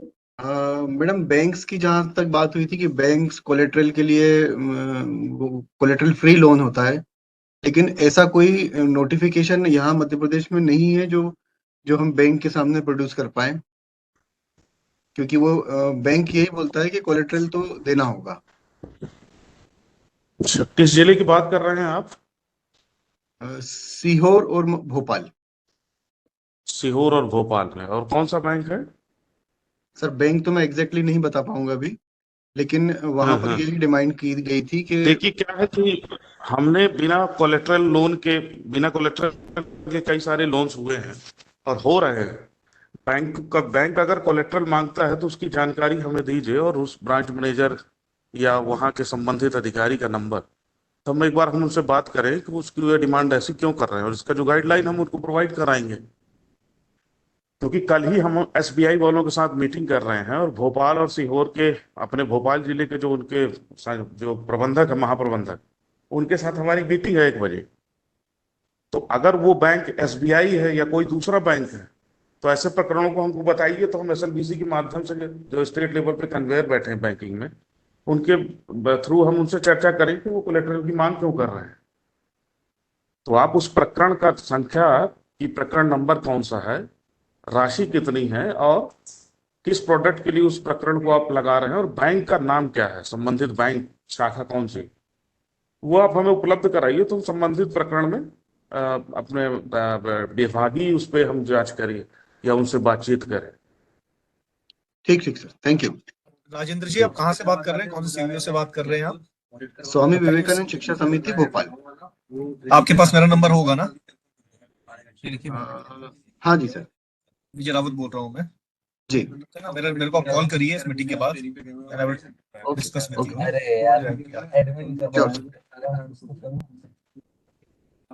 Thank you Rajendra ji.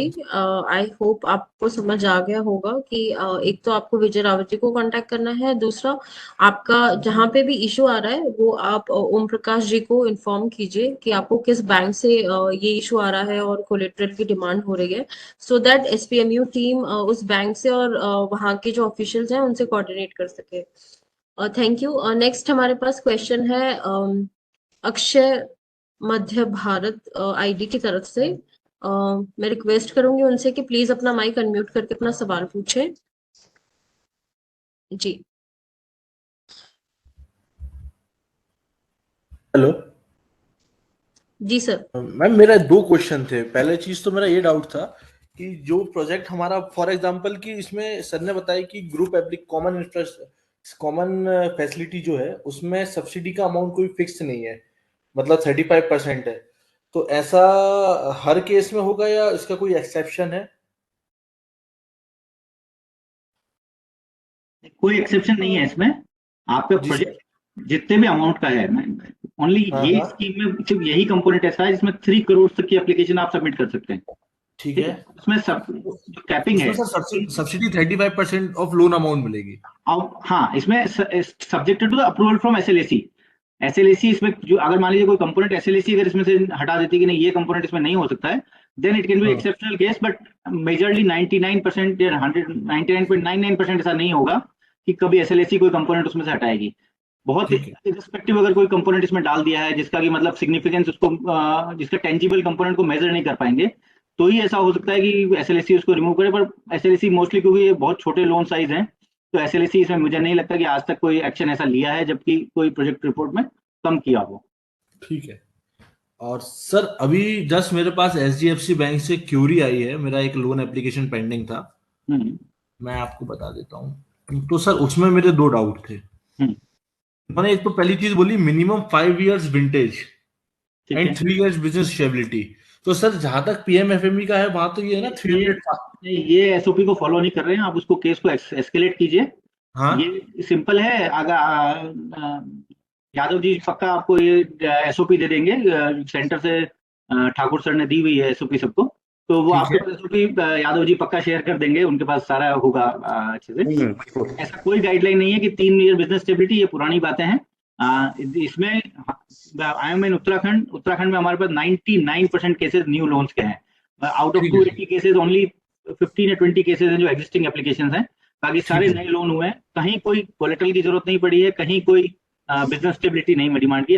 HDFC bank ITR अगर अवेलेबल है तो मैक्सिमम ITR मांग लेता है, अदरवाइज वो नहीं मांग रहा है। ठीक है सर। ठीक है जी। ओम प्रकाश सर, आप कुछ ऐड ऑन करना चाहेंगे? मैं जो ये आप भी अपने मतलब किस जिले की बात है?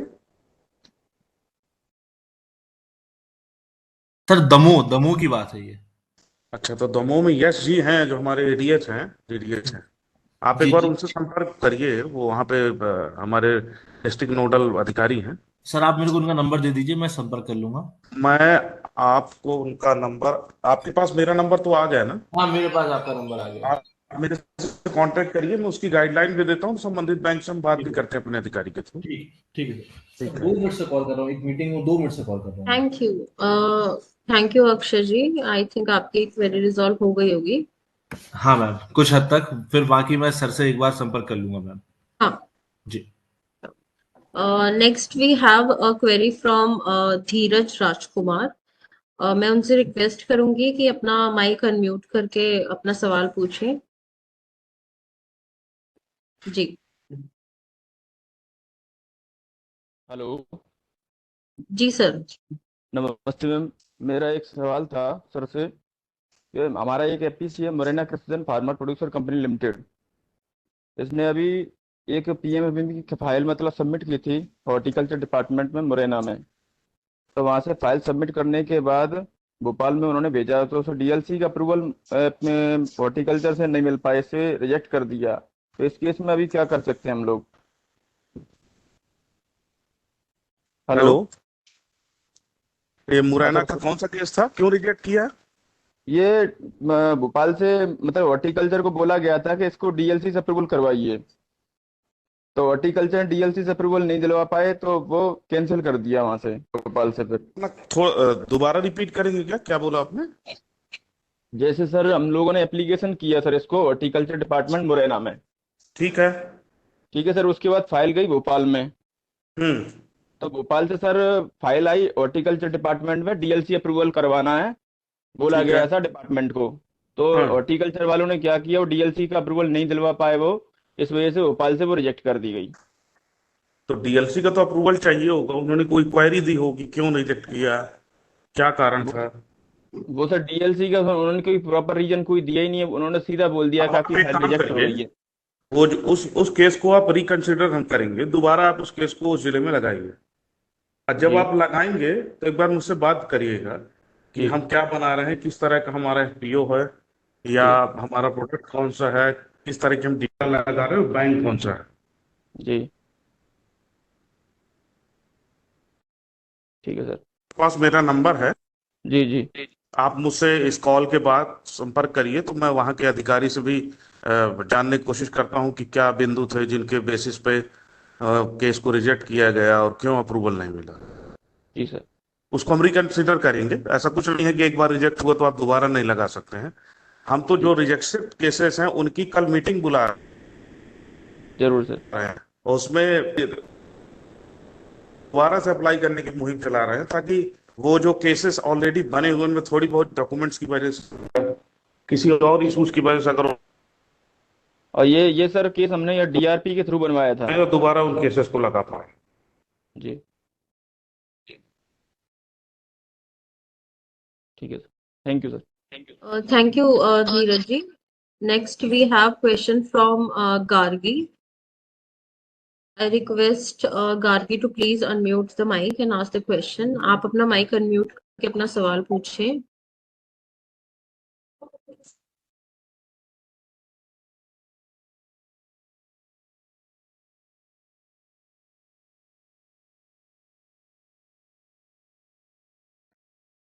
Okay, I think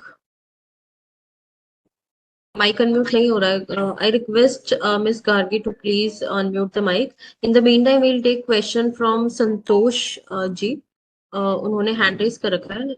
Santosh ji please अपना माइक अनम्यूट करके अपना सवाल पूछें। वो जो फाइल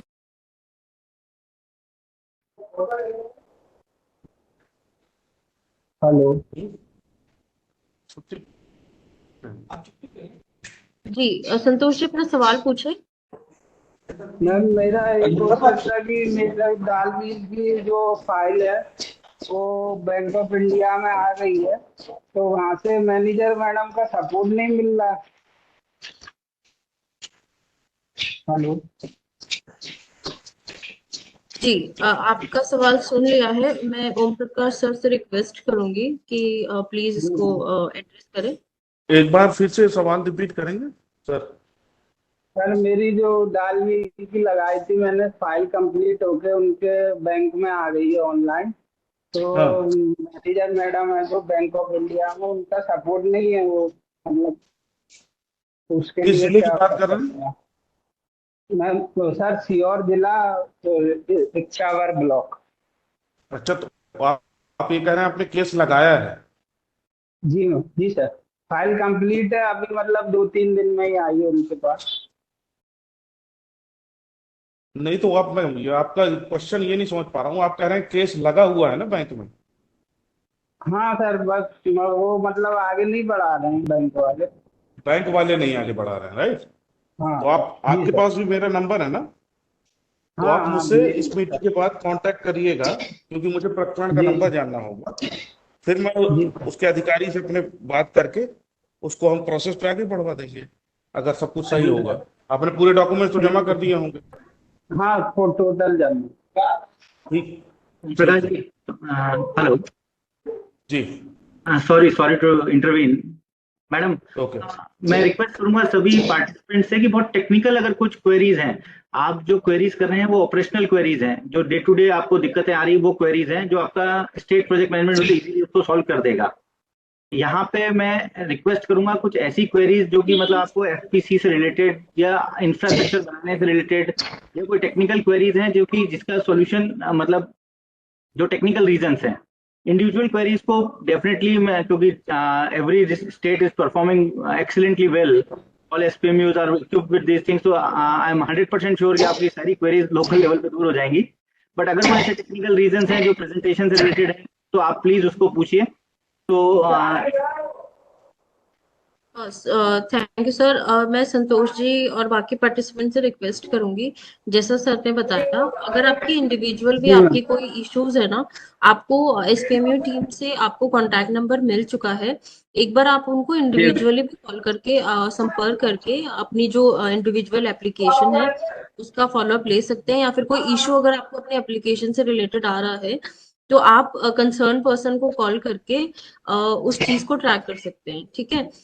लेकिन अगर आपको पीएमएफएमई स्कीम में ऑल ओवर में आपको कुछ समझ में नहीं आ रहा है, या फिर कहीं पे आपको एलिजिबिलिटी क्राइटेरिया, डॉक्यूमेंट्स रिक्वायर्ड, उन सब में अगर आपको दिक्कत आ रही है तो प्लीज आप वो चीज बताइए, क्योंकि इंडिविजुअल एप्लीकेशंस को तो स्टेट और डिस्ट्रिक्ट बहुत अच्छे से कैटर कर रहा है, और आपको भी कॉन्टैक्ट नंबर भी मिल चुका है, तो आप चैट बॉक्स से वो चीजें नोट डाउन कर लीजिएगा, कॉन्टैक्ट डिटेल्स। ठीक है।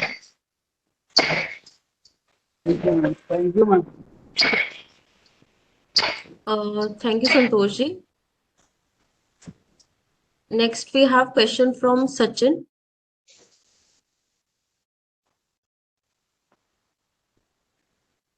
मैं रिक्वेस्ट करूंगी उनसे प्लीज अपना माइक अनम्यूट करके अपना सवाल पूछें। जी आवाज आ रहा है मेरा? जी मैडम मेरा एक सवाल ये था कि पहले जो सीट ने बात किया तो FIS को मिल सकता है जो NRLM के तहत बने, मतलब NRLM के नहीं है, FPOs के बने हैं FIG।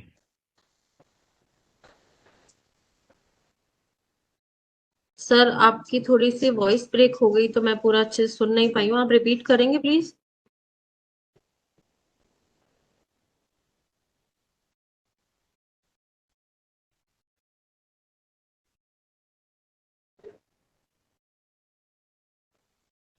सचिन जी आवाज आ रही है आपको मेरी?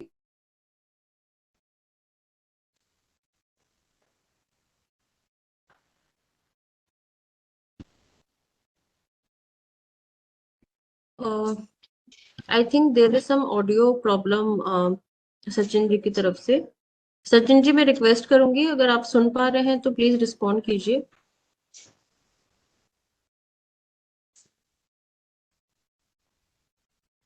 चलिए इन द मीन टाइम आप अपना नेटवर्क या फिर ऑडियो सिस्टम चेक कर लेते हैं। मैं दूसरी क्वेरी ले रही हूँ। मैं आपसे रिक्वेस्ट करूंगी कि प्लीज अपना या तो रीजॉइन कीजिए ये सेशन, अदरवाइज अपना ऑडियो या फिर नेटवर्क इशू एक बार चेक कर लीजिए क्योंकि आपकी आवाज नहीं पहुंच पा रही है हम तक। ठीक है,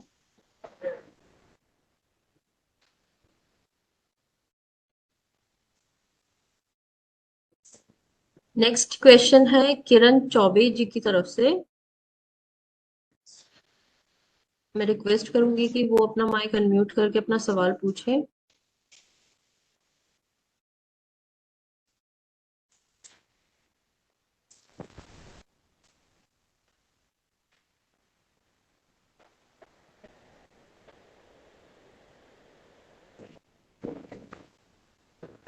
और जी मैम मेरी आवाज आ रही है?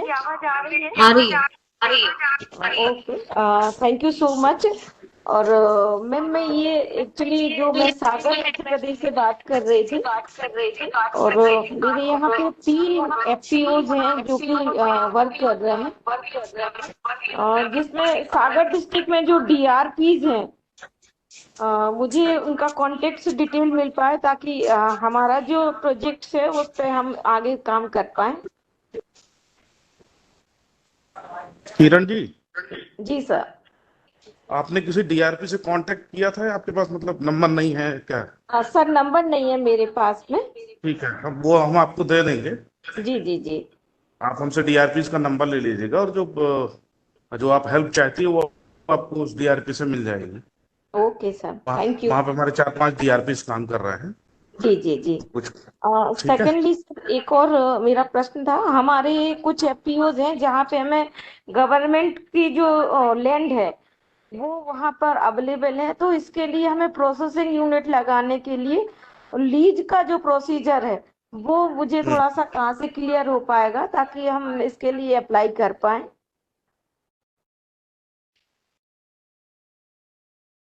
ठीक है। तो सर आप बता पाए मुझे? आप आप आप एक काम करिए, इस कॉल के बाद जो आपके FPOs हैं, जी आपको जिस तरह की या कोई गाइडलाइन में दिक्कत जा रही है या DRP संबंधित है या आप जो लैंड वाली बात कह रहे हैं, इस कॉल के बाद इससे संबंधित जो गाइडलाइन है या दिशा निर्देश हैं वो मैं जी। आपको दे सकता हूँ। तो आप मेरे नंबर से आप कांटेक्ट करके हम बात करके अपने DRPs को मैं कनेक्ट करके आपके साथ, और आप एक बार हमारे डिस्ट्रिक्ट नोडल ऑफिसर के जो ऑफिस है वहां भी जाइए क्योंकि जी जी मैक्सिमम DRPs वहां पे रहते हैं। जी जी। तो वो आपको मदद कर देंगे, और मैं जो स्टेट लेवल पे हम कर पा रहे हैं कि आपका प्रकरण लगाना है या उसको कैसे अप्रूव कराना वो मैं आपको गाइड कर दूँ। जी thank you so much sir. ठीक है। Thank you Kiran ji. आप चैट बॉक्स से ओम प्रकाश जी का नंबर नोट कर लीजिएगा और उनको कांटेक्ट कर लीजिएगा इस सेशन के बाद। जी इसका स्क्रीनशॉट लेगा। Next we have a question from Shubham Saxena. मैं शुभम सक्सेना जी से रिक्वेस्ट करूंगी अपना माइक अनम्यूट करके अपना सवाल पूछें। जी सर, मेरा सर क्वेश्चन ये है सर हमारा सर एफपीसी है मुरैना कृषिधन मुरैना में है। जी हेलो जी, आवाज आ रही है मेरी सही? आ रही है, बताइए। जी जी।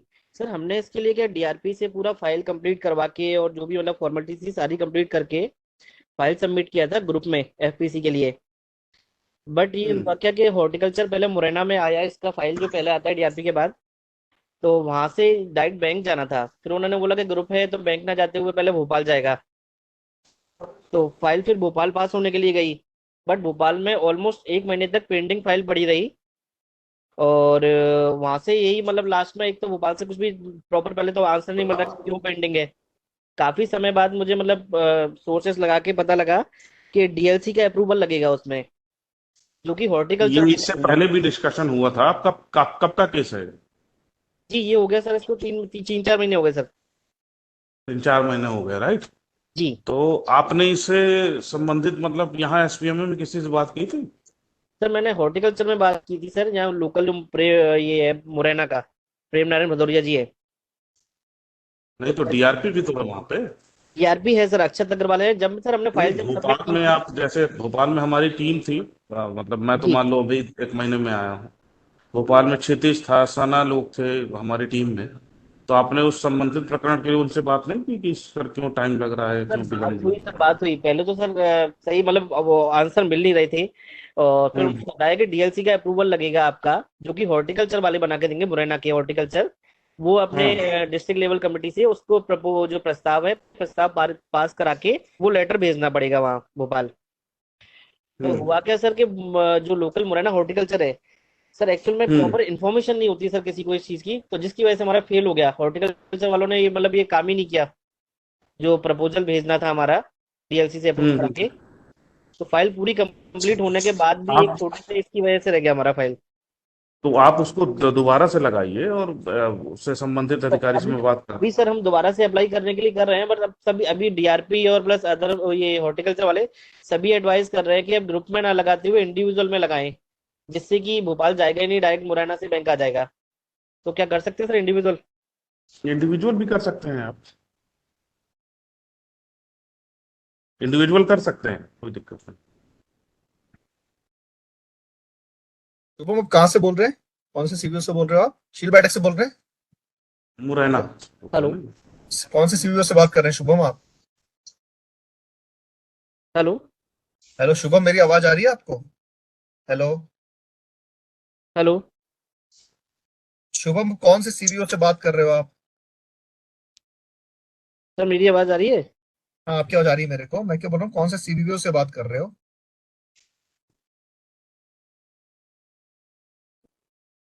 Hello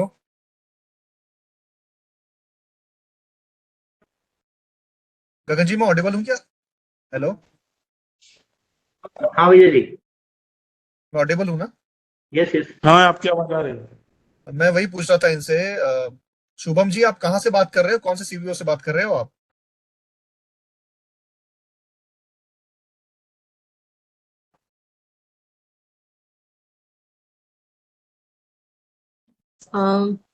sir I think Shubham ji, अगर आप सुन पा रहे हैं, सर ने जो सवाल पूछा है आप चैट बॉक्स में भी लिख सकते हैं। लिख के एक बार इन्फॉर्म कर दीजिए विजय रावत जी को।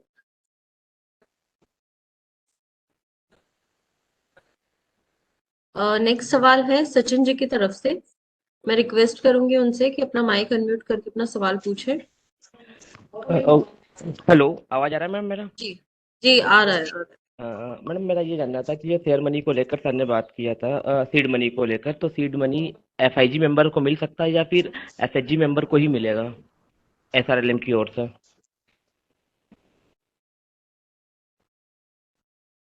क्योंकि हमारे बहुत सारे ग्रुप जो हैं वो मेल मेंबर के बने हुए हैं। समझ गई। ओम प्रकाश जी। जी। ये जो आपके एसआरएलएम में मेंबर्स हैं क्या? नहीं नहीं नहीं, हमारे तो इंडिविजुअल, हम मैं सीबीबीओ से बात कर रहा हूँ, केवीएसएसएल से। तो हमने जो एफआईजी बनाए वो किसानों के हैं। तो अभी आपने जो ठीक सीड है मनी का बात किया था, मैं सीड मनी को लेकर बात करना चाह रहा था कि हमें एसआरएलएम की ओर से मिल सकता है क्या सीड मनी? सर। गौरव सर, अरोड़ा सर। गगन सर, आप कुछ ऐड ऑन करना चाहेंगे इसमें? स्टेट सब्जेक्ट है एक्चुअली, आपका जो एसआरएलएम है वो डिसाइड करेगा। अगर आपका ग्रुप कहीं रजिस्टर्ड नहीं है तो आप उस सीड कैपिटल स्कीम के लिए एलिजिबल नहीं है। अगर आप एसआरएलएम या एसयूएलएम में रजिस्टर्ड नहीं है तो आपके ग्रुप को पैसा नहीं मिलेगा। अच्छा, तो सर हमने तो एफआईजी बनाया है ना, बाकी वो एसएलएम में रजिस्टर्ड नहीं है, क्योंकि ये तो एसएफएससी का ओवरऑल चल रहा है ना, ऑल इंडिया में। ठीक है, तो तो जो एसएफएससी का है वो एलिजिबल होना एफएससी में अगर आपको लोन्स के लिए एप्लीकेशन करना है तो आप एलिजिबल हैं। बट जो सीड कैपिटल स्कीम है, जो 40,000 वाली स्कीम है, उसके लिए स्टेट रूरल लाइवलीहुड मिशन या स्टेट अर्बन लाइवलीहुड मिशन के थ्रू ही एप्लीकेशन अप्रूवल होता है। उसके अंदर और कोई तरीका नहीं है एप्लीकेशन अप्रूवल का। तो सर इसमें मेल मेंबर भी हो सकता है, अगर ऐसा हो तो हम लोग मेल मेंबर का वहाँ नहीं, रजिस्ट्रेशन वो कर आपका सकते हैं। स्टेट सब्जेक्ट है, आपके स्टेट में एसआरएलएम या एसयूएलएम जो डिसाइड करेगा। यहाँ से तो ओके। अगर उन्होंने फॉरवर्ड किया हमारे को एप्लीकेशन, तो जो जो स्टेट नोडल एजेंसी होती है, जैसे हॉर्टिकल्चर डिपार्टमेंट है यहाँ पे, तो स्टेट नोडल एजेंसी हमारे यहाँ से फंड ट्रांसफर हो जाएगा आपके एसयूएलएम और एसआरएम को। डिपेंड करता है आपका जो स्टेट जो डिपार्टमेंट है वो उसको फॉरवर्ड करता है कि नहीं करता है। ओके। अच्छा, सेकंड से मेरा क्वेश्चन था कि अगर हम लोग जो एफपीओ का पीएफएमई में वो करते हैं, तो हम जो कैटेगरी सिलेक्ट करते हैं, ग्रुप का आता है कि इंडिविजुअल का आता है, तो हम लोग इंडिविजुअल सिलेक्ट कर सकते हैं? नहीं नहीं नहीं नहीं, अगर आप कंपनी को डाल रहे हैं, एफपीओ को डाल रहे हैं, तो आपको कॉमन इंफ्रास्ट्रक्चर डालना है या ग्रुप डालना है। अच्छा, क्योंकि ग्रुप में ही। हाँ, इंडिविजुअल में तो आपकी कंपनी में से कोई इंडिविजुअल मेंबर इंडिविजुअल लोन ले लेगा, वो उसमें आपका कोई रोल नहीं है। उसमें वो अच्छा। एज एन इंडिविजुअल, जैसे आई एम गगन अरोड़ा, तो मैं गगन अरोड़ा के नाम से एप्लीकेशन होता है उसके अंदर, या मेरी अगर कोई प्रोप्राइटरशिप फर्म है तो उसके नाम से एप्लीकेशन होता है। एफपीओ में, नहीं अगर सर। एफपीओ में फार्मर प्रोड्यूसर कंपनी का जो नाम है उससे एप्लीकेशन होगा, वो कॉमन इंफ्रास्ट्रक्चर में आप कीजिए, उससे आपको मैक्सिमम एडवांटेज है। ओके। जी सर, नहीं एक्चुअल में सर वही करा था हमने, तो अब ग्रुप में ही करना होगा उसको, है ना, इंडिविजुअल नहीं कर पाएंगे हम लोग? इंडिविजुअल नहीं कर पाएंगे बिल्कुल भी।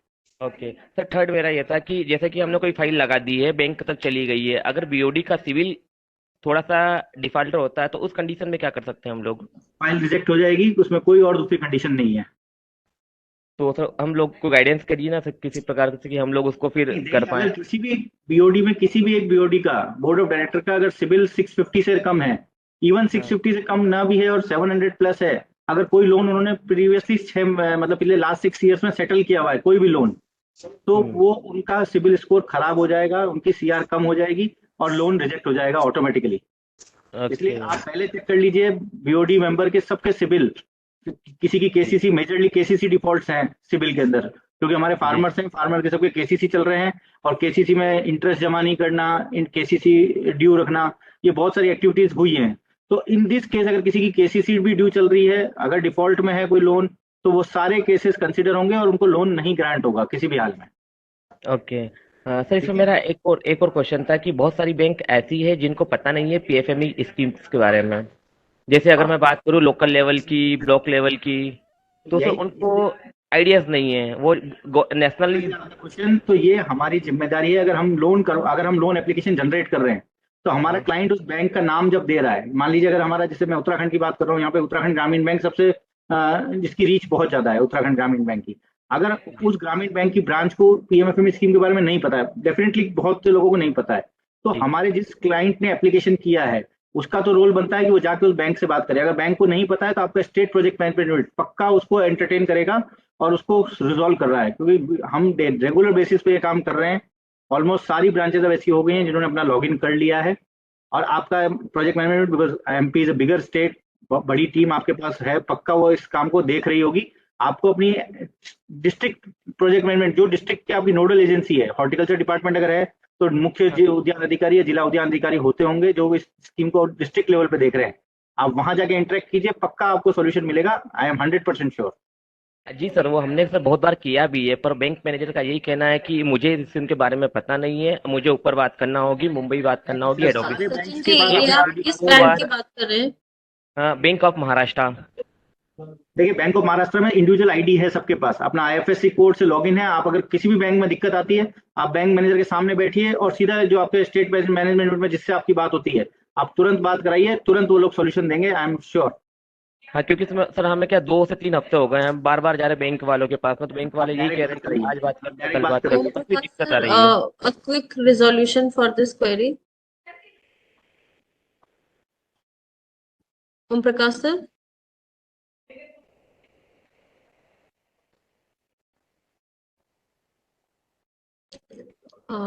I think सर अभी नहीं हेलो। unmute- hello. सर जी। जी सर। जब आप बैंक में जाते हैं तो आप मुझे बैंक ऑफ महाराष्ट्र में, सपोज अगर आप गए 1-2 हफ्ते से आप जा रहे हैं, तो जी जब आप नेक्स्ट जाएंगे तो आप मुझे कांटेक्ट करिएगा ब्रांच मैनेजर के सामने। जैसे जी सर सर। ने कहा कि सबकी लॉगिन आईडी बन चुकी है।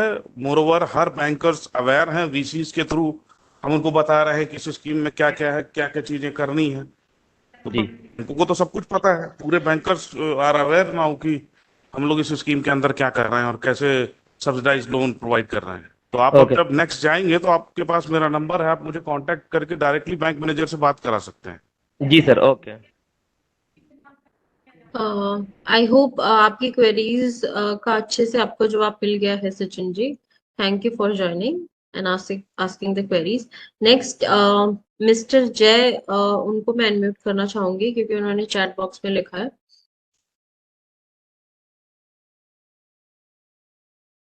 जी। हेलो। जी। हाँ मैम, ये मेरा क्वेश्चन ये था कि जैसे अपन को एसएचजी से लॉगिन करना चाहते हैं तो उसमें सारे जो मेंबर्स महिलाएं हैं एसएचजी में, तो उनके थ्रू ही मतलब उनकी सारों की सिविल लगेगी, या फिर जैसे उनमें कोई किसी की सिविल जनरेट नहीं है या उनका कोई लोन नहीं है तो उसमें कोई प्रॉब्लम तो नहीं आएगी फिर मैम, जैसे लॉगिन करें तो? गन सर, आप रिस्पॉन्ड कर सकते हैं इस क्वेरी को।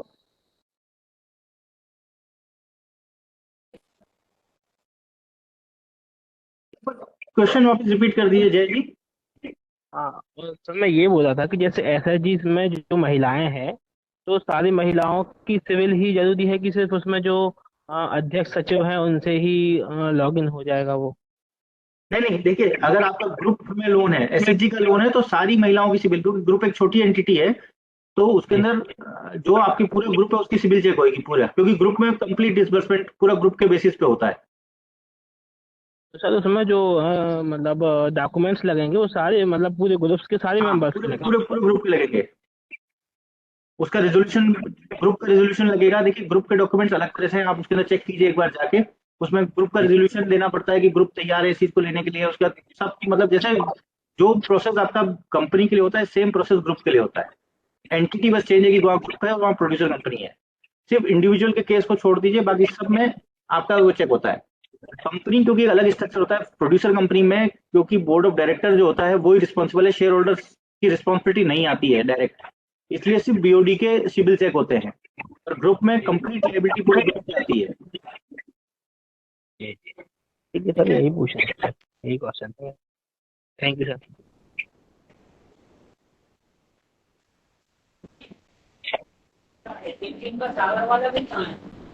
इसका चेक करिए। नेक्स्ट वी नहीं मतलब हैव धीरज राजकुमार जी ने अपना हैंड रेज कर रखा है।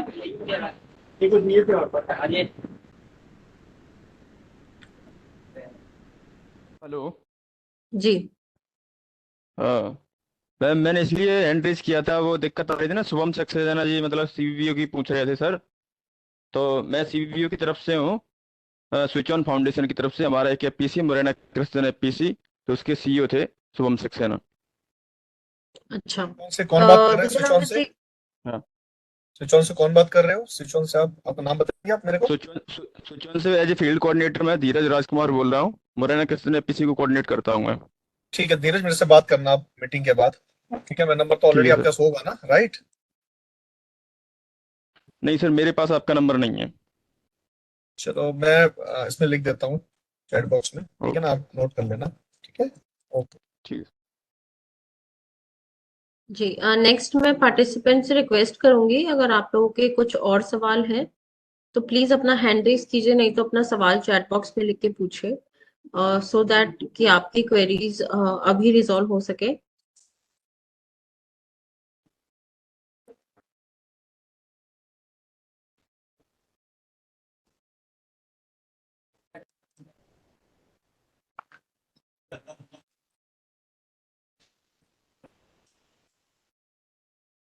इन द मीन टाइम मैं चैट बॉक्स से कुछ सवाल लेना चाहूंगी।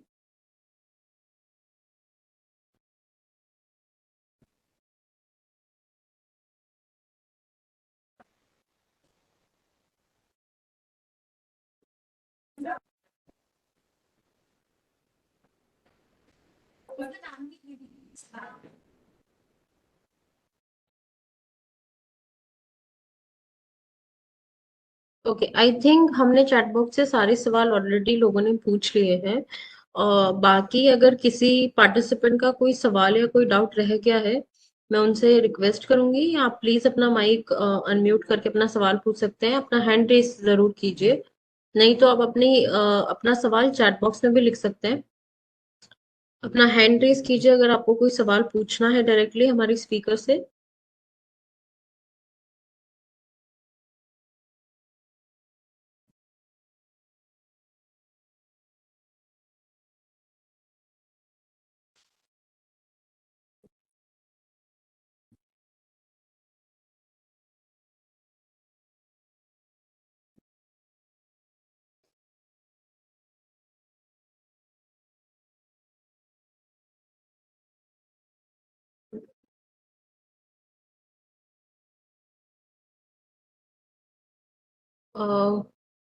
ओके, हमारे पास सवाल है एक प्रिंस रंजन जी की तरफ से। मैं उनको डायरेक्टली अनम्यूट करना चाहूंगी। प्रिंस रंजन जी प्लीज अपना माइक अनम्यूट करें और अपना सवाल डायरेक्टली पूछें।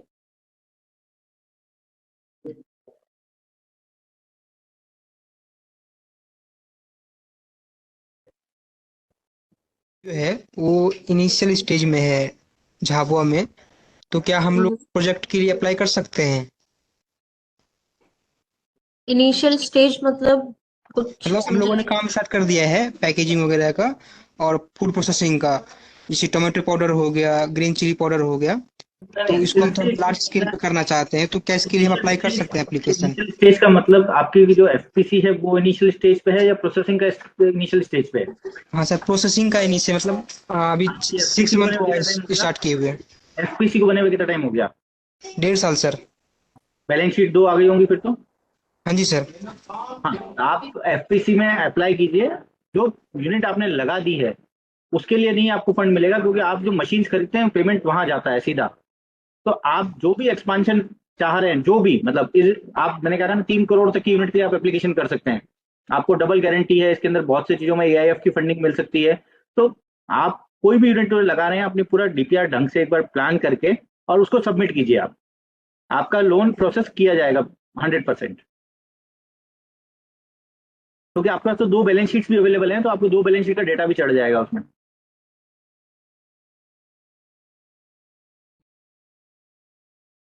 आई होप प्रिंस रंजन जी आपकी क्वेरी का अच्छे से आपका जवाब मिल गया होगा कि आप अप्लाई कर सकते हैं। हाँ जी, हाँ कोई जी, थैंक प्रॉब्लम यू। नहीं है जी। जी कौन से नेक्स्ट, एफपीओ से बात अगर कर किसी रहे हैं आप? पार्टी प्रिंस जी कौन से एफपीओ से बात कर रहे हैं आप? सर झाबुआ किसान उत्पादक प्रोड्यूसर कंपनी लिमिटेड, झाबुआ आपके सी थांदला। अच्छा, आपका सीवीओ कौन है? आईएससीडी सर्विस भोपाल। ओके, ठीक है। ओके। नेक्स्ट, अगर किसी पार्टिसिपेंट का कोई भी सवाल रह गया है या कोई भी डाउट रह गया है, मैं आपसे आग्रह करूंगी प्लीज अपना सवाल इस सेशन में पूछिए, ताकि आपको और ज्यादा क्लैरिटी मिल सके इस स्कीम के बेनिफिट्स और इसकी प्रोसीजर के बारे में, कि आप कैसे अपने एप्लीकेशन को अप्लाई कर सकते हैं, कैसे फिल कर सकते हैं, रजिस्ट्रेशन कैसे कर सकते हैं, क्या क्या एलिजिबिलिटी क्राइटेरिया है, डॉक्यूमेंट्स रिक्वायर्ड है, या फिर आपको किस कंसर्न पर्सन से कांटेक्ट करना चाहिए। आपका अगर किसी से भी रिलेटेड कोई डाउट है पीएमएफएमई स्कीम को लेके, आप प्लीज अपना सवाल पूछिए। हैंड रेज कर सकते हैं, नहीं तो चैट बॉक्स में सवाल लिख सकते हैं। ऑल्सो मैंने चैट बॉक्स में अपनी मेल आईडी डाल दी है, meenakshi.chaudhary@niftam.ac.in। मैं रिक्वेस्ट करूंगी आप प्लीज ये मेल आईडी नोट कर लीजिए। अगर आपको कहीं पे भी टेक्निकली कुछ इशू आ रहा है या फिर आपकी एप्लीकेशन से रिलेटेड आपको पीएमएफएमई में कहीं पे भी इशू आ रहा है, तो आप मेरे को कांटेक्ट कर सकते हैं। बट कोशिश कीजिएगा कि पहले डिस्ट्रिक्ट और स्टेट लेवल पे आप अपनी क्वेरी या अपने इशू को रिजॉल्व करने की कोशिश करें, क्योंकि स्टेट और district level teams ground level पे बहुत अच्छे से सपोर्ट कर रही है इंडिविजुअल्स को और फार्मर्स को। तो अगर वहां पे आपका रिजोल्यूशन नहीं होता है क्वेरीज का, तो आप मेरे को कांटेक्ट कर सकते हैं।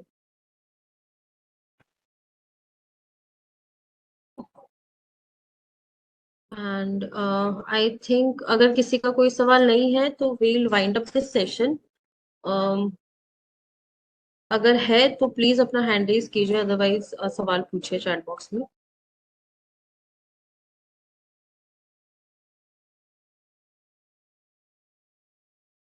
देखिए, आप जितना ज्यादा अच्छे से सवाल पूछेंगे उतना ज्यादा आपको क्लैरिटी मिलेगी।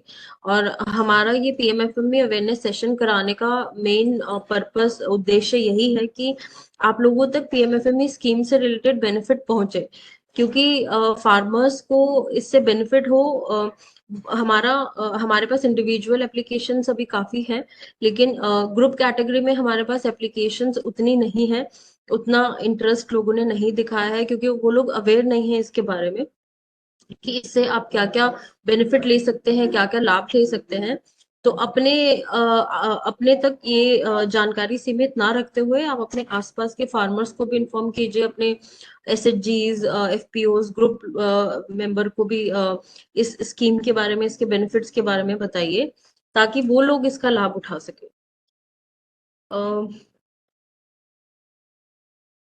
हमारे पास सवाल है एक रजनीश पांडे जी की तरफ से, जिन्होंने चैट बॉक्स में लिखा है।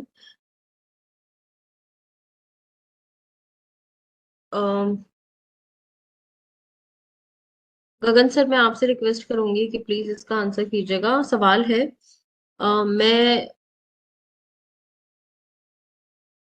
मैं जैसे कोई पशुहार का प्लांट लगाना चाह रही हूँ, तो उसका क्या प्रोसेस है? पशुहार, ओके। रजनीश पांडे जी, मैं रिक्वेस्ट करूंगी आप अपना जो डाउट है एक बार माइक अनम्यूट करके डायरेक्टली पूछिए, जितना। उनका क्या क्वेरी है? जो पशु आहार बनाने की यूनिट्स हैं वो भी पीएमएफएमई के अंदर कवर होती हैं। Not only human food, animal feed भी अगर आप बना रहे हैं तो उसकी अगर आपके पास मशीनरी का सेटअप, क्योंकि जो भी आपका लोकल रिसोर्स पर्सन है आप उनसे पता कर लीजिए कि क्या मशीन्स की रिक्वायरमेंट उसके अंदर है। ये प्रोसेसिंग भी farmer producer company Nagod Satna Madhya Pradesh से बात कर रहा हूँ मैम। अपना सीवीपीओ है दीनदयाल शोध संस्थान चित्रकूट। मैम, अपन पशु आहार पे काम करना चाह रहे थे, तो उसकी जो प्रोसेसिंग प्लांट है और जो भी उसका प्रोसेस है तो उसके बारे में जानकारी चाहिए थी मैम। कैसे कर सकते हैं अपन उसके लिए? रजनीश जी, देखिए, जो प्रोसेसिंग यूनिट है उसकी डिटेल्स तो टेक्निकल एक्सपर्ट देगा, जो वहाँ पे टेक्निकली इस फील्ड में साउंड होगा।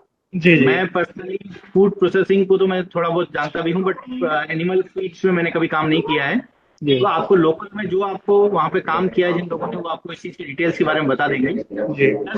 आपको इस स्कीम के थ्रू उसके अंदर सपोर्ट मिल जाएगा। ये मेरी तरफ से मैं आपको बता सकता हूँ कि ये स्कीम आपको वो यूनिट लगाने के लिए सपोर्ट करेगा। जी जी, ठीक है। ठीक sir, thank you sir.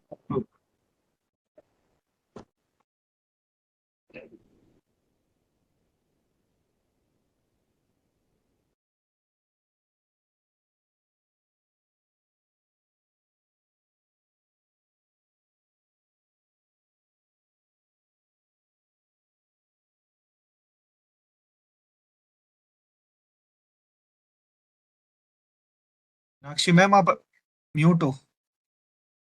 Vishnu Vallabh. अच्छा, सॉरी।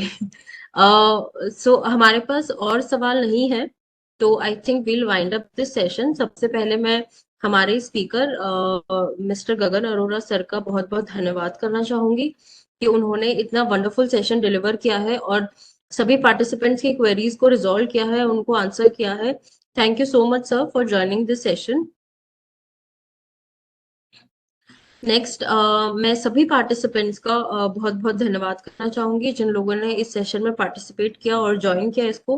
और मैं इस आशा के साथ में ये सेशन खत्म करना चाहूंगी कि आप लोगों को जितने भी जानकारी मिली है, आप उसका उसके जितनी भी सुविधाएं आपको मिल रही है, आप उन सब का बेनिफिट उठाएंगे और आप अपने छोटे जो माइक्रो एंटरप्राइज है उसको अपस्केल करेंगे। नहीं तो आप अगर इनिशिएट करना चाहते हैं फूड प्रोसेसिंग में या animal processing related to food, तो आप उसमें अपना नया प्लांट सेटअप करेंगे, स्कीम के रिलेटेड फायदा उठाएंगे उन सबका, और अपने आसपास के लोगों को, अपने फार्मर्स को भी इसकी जानकारी प्रदान करेंगे। थैंक यू सो मच सभी पार्टिसिपेंट्स का फॉर ज्वाइनिंग दिस सेशन।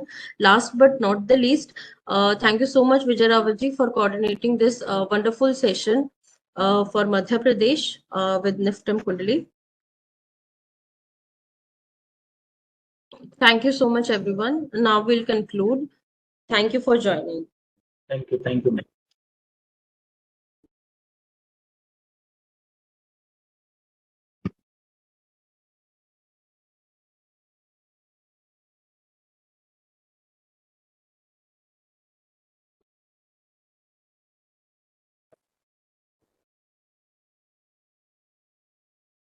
आप सब लोग अब सेशन छोड़ के जा सकते हैं. Thank you so much for joining this session. भाई आजकल काफी व्यस्त दिखते हो. हाँ भाई, मैंने फूड प्रोसेसिंग का अपना काम शुरू किया है. वो कैसे? प्रधानमंत्री एफएमई योजना की मदद से, जिससे मुझे मिला 35% सब्सिडी वाला सस्ता लोन और तकनीकी सहायता भी. मैंने अपने साथ गांव के कई किसानों को भी जोड़ लिया है. सच में सबका विकास की प्रधानमंत्री जी की ऐसी ही सोच से हम सबको मिल रही है मदद और अवसर. वाह भाई, मैं भी इस योजना का लाभ लेना चाहता हूँ. तो आज ही पीएमएफएमई पोर्टल pmfme.mofpi.gov.in पर आवेदन करो. खाद्य प्रसंस्करण उद्योग मंत्रालय, भारत सरकार द्वारा जनहित में जारी. खाद्य प्रसंस्करण उद्योग मंत्रालय के द्वारा लागू पीएमएफएमई स्कीम के साथ अन्य योजनाओं की विस्तृत जानकारी मंत्रालय की वेबसाइट www.mofpi.nic.in पर उपलब्ध है.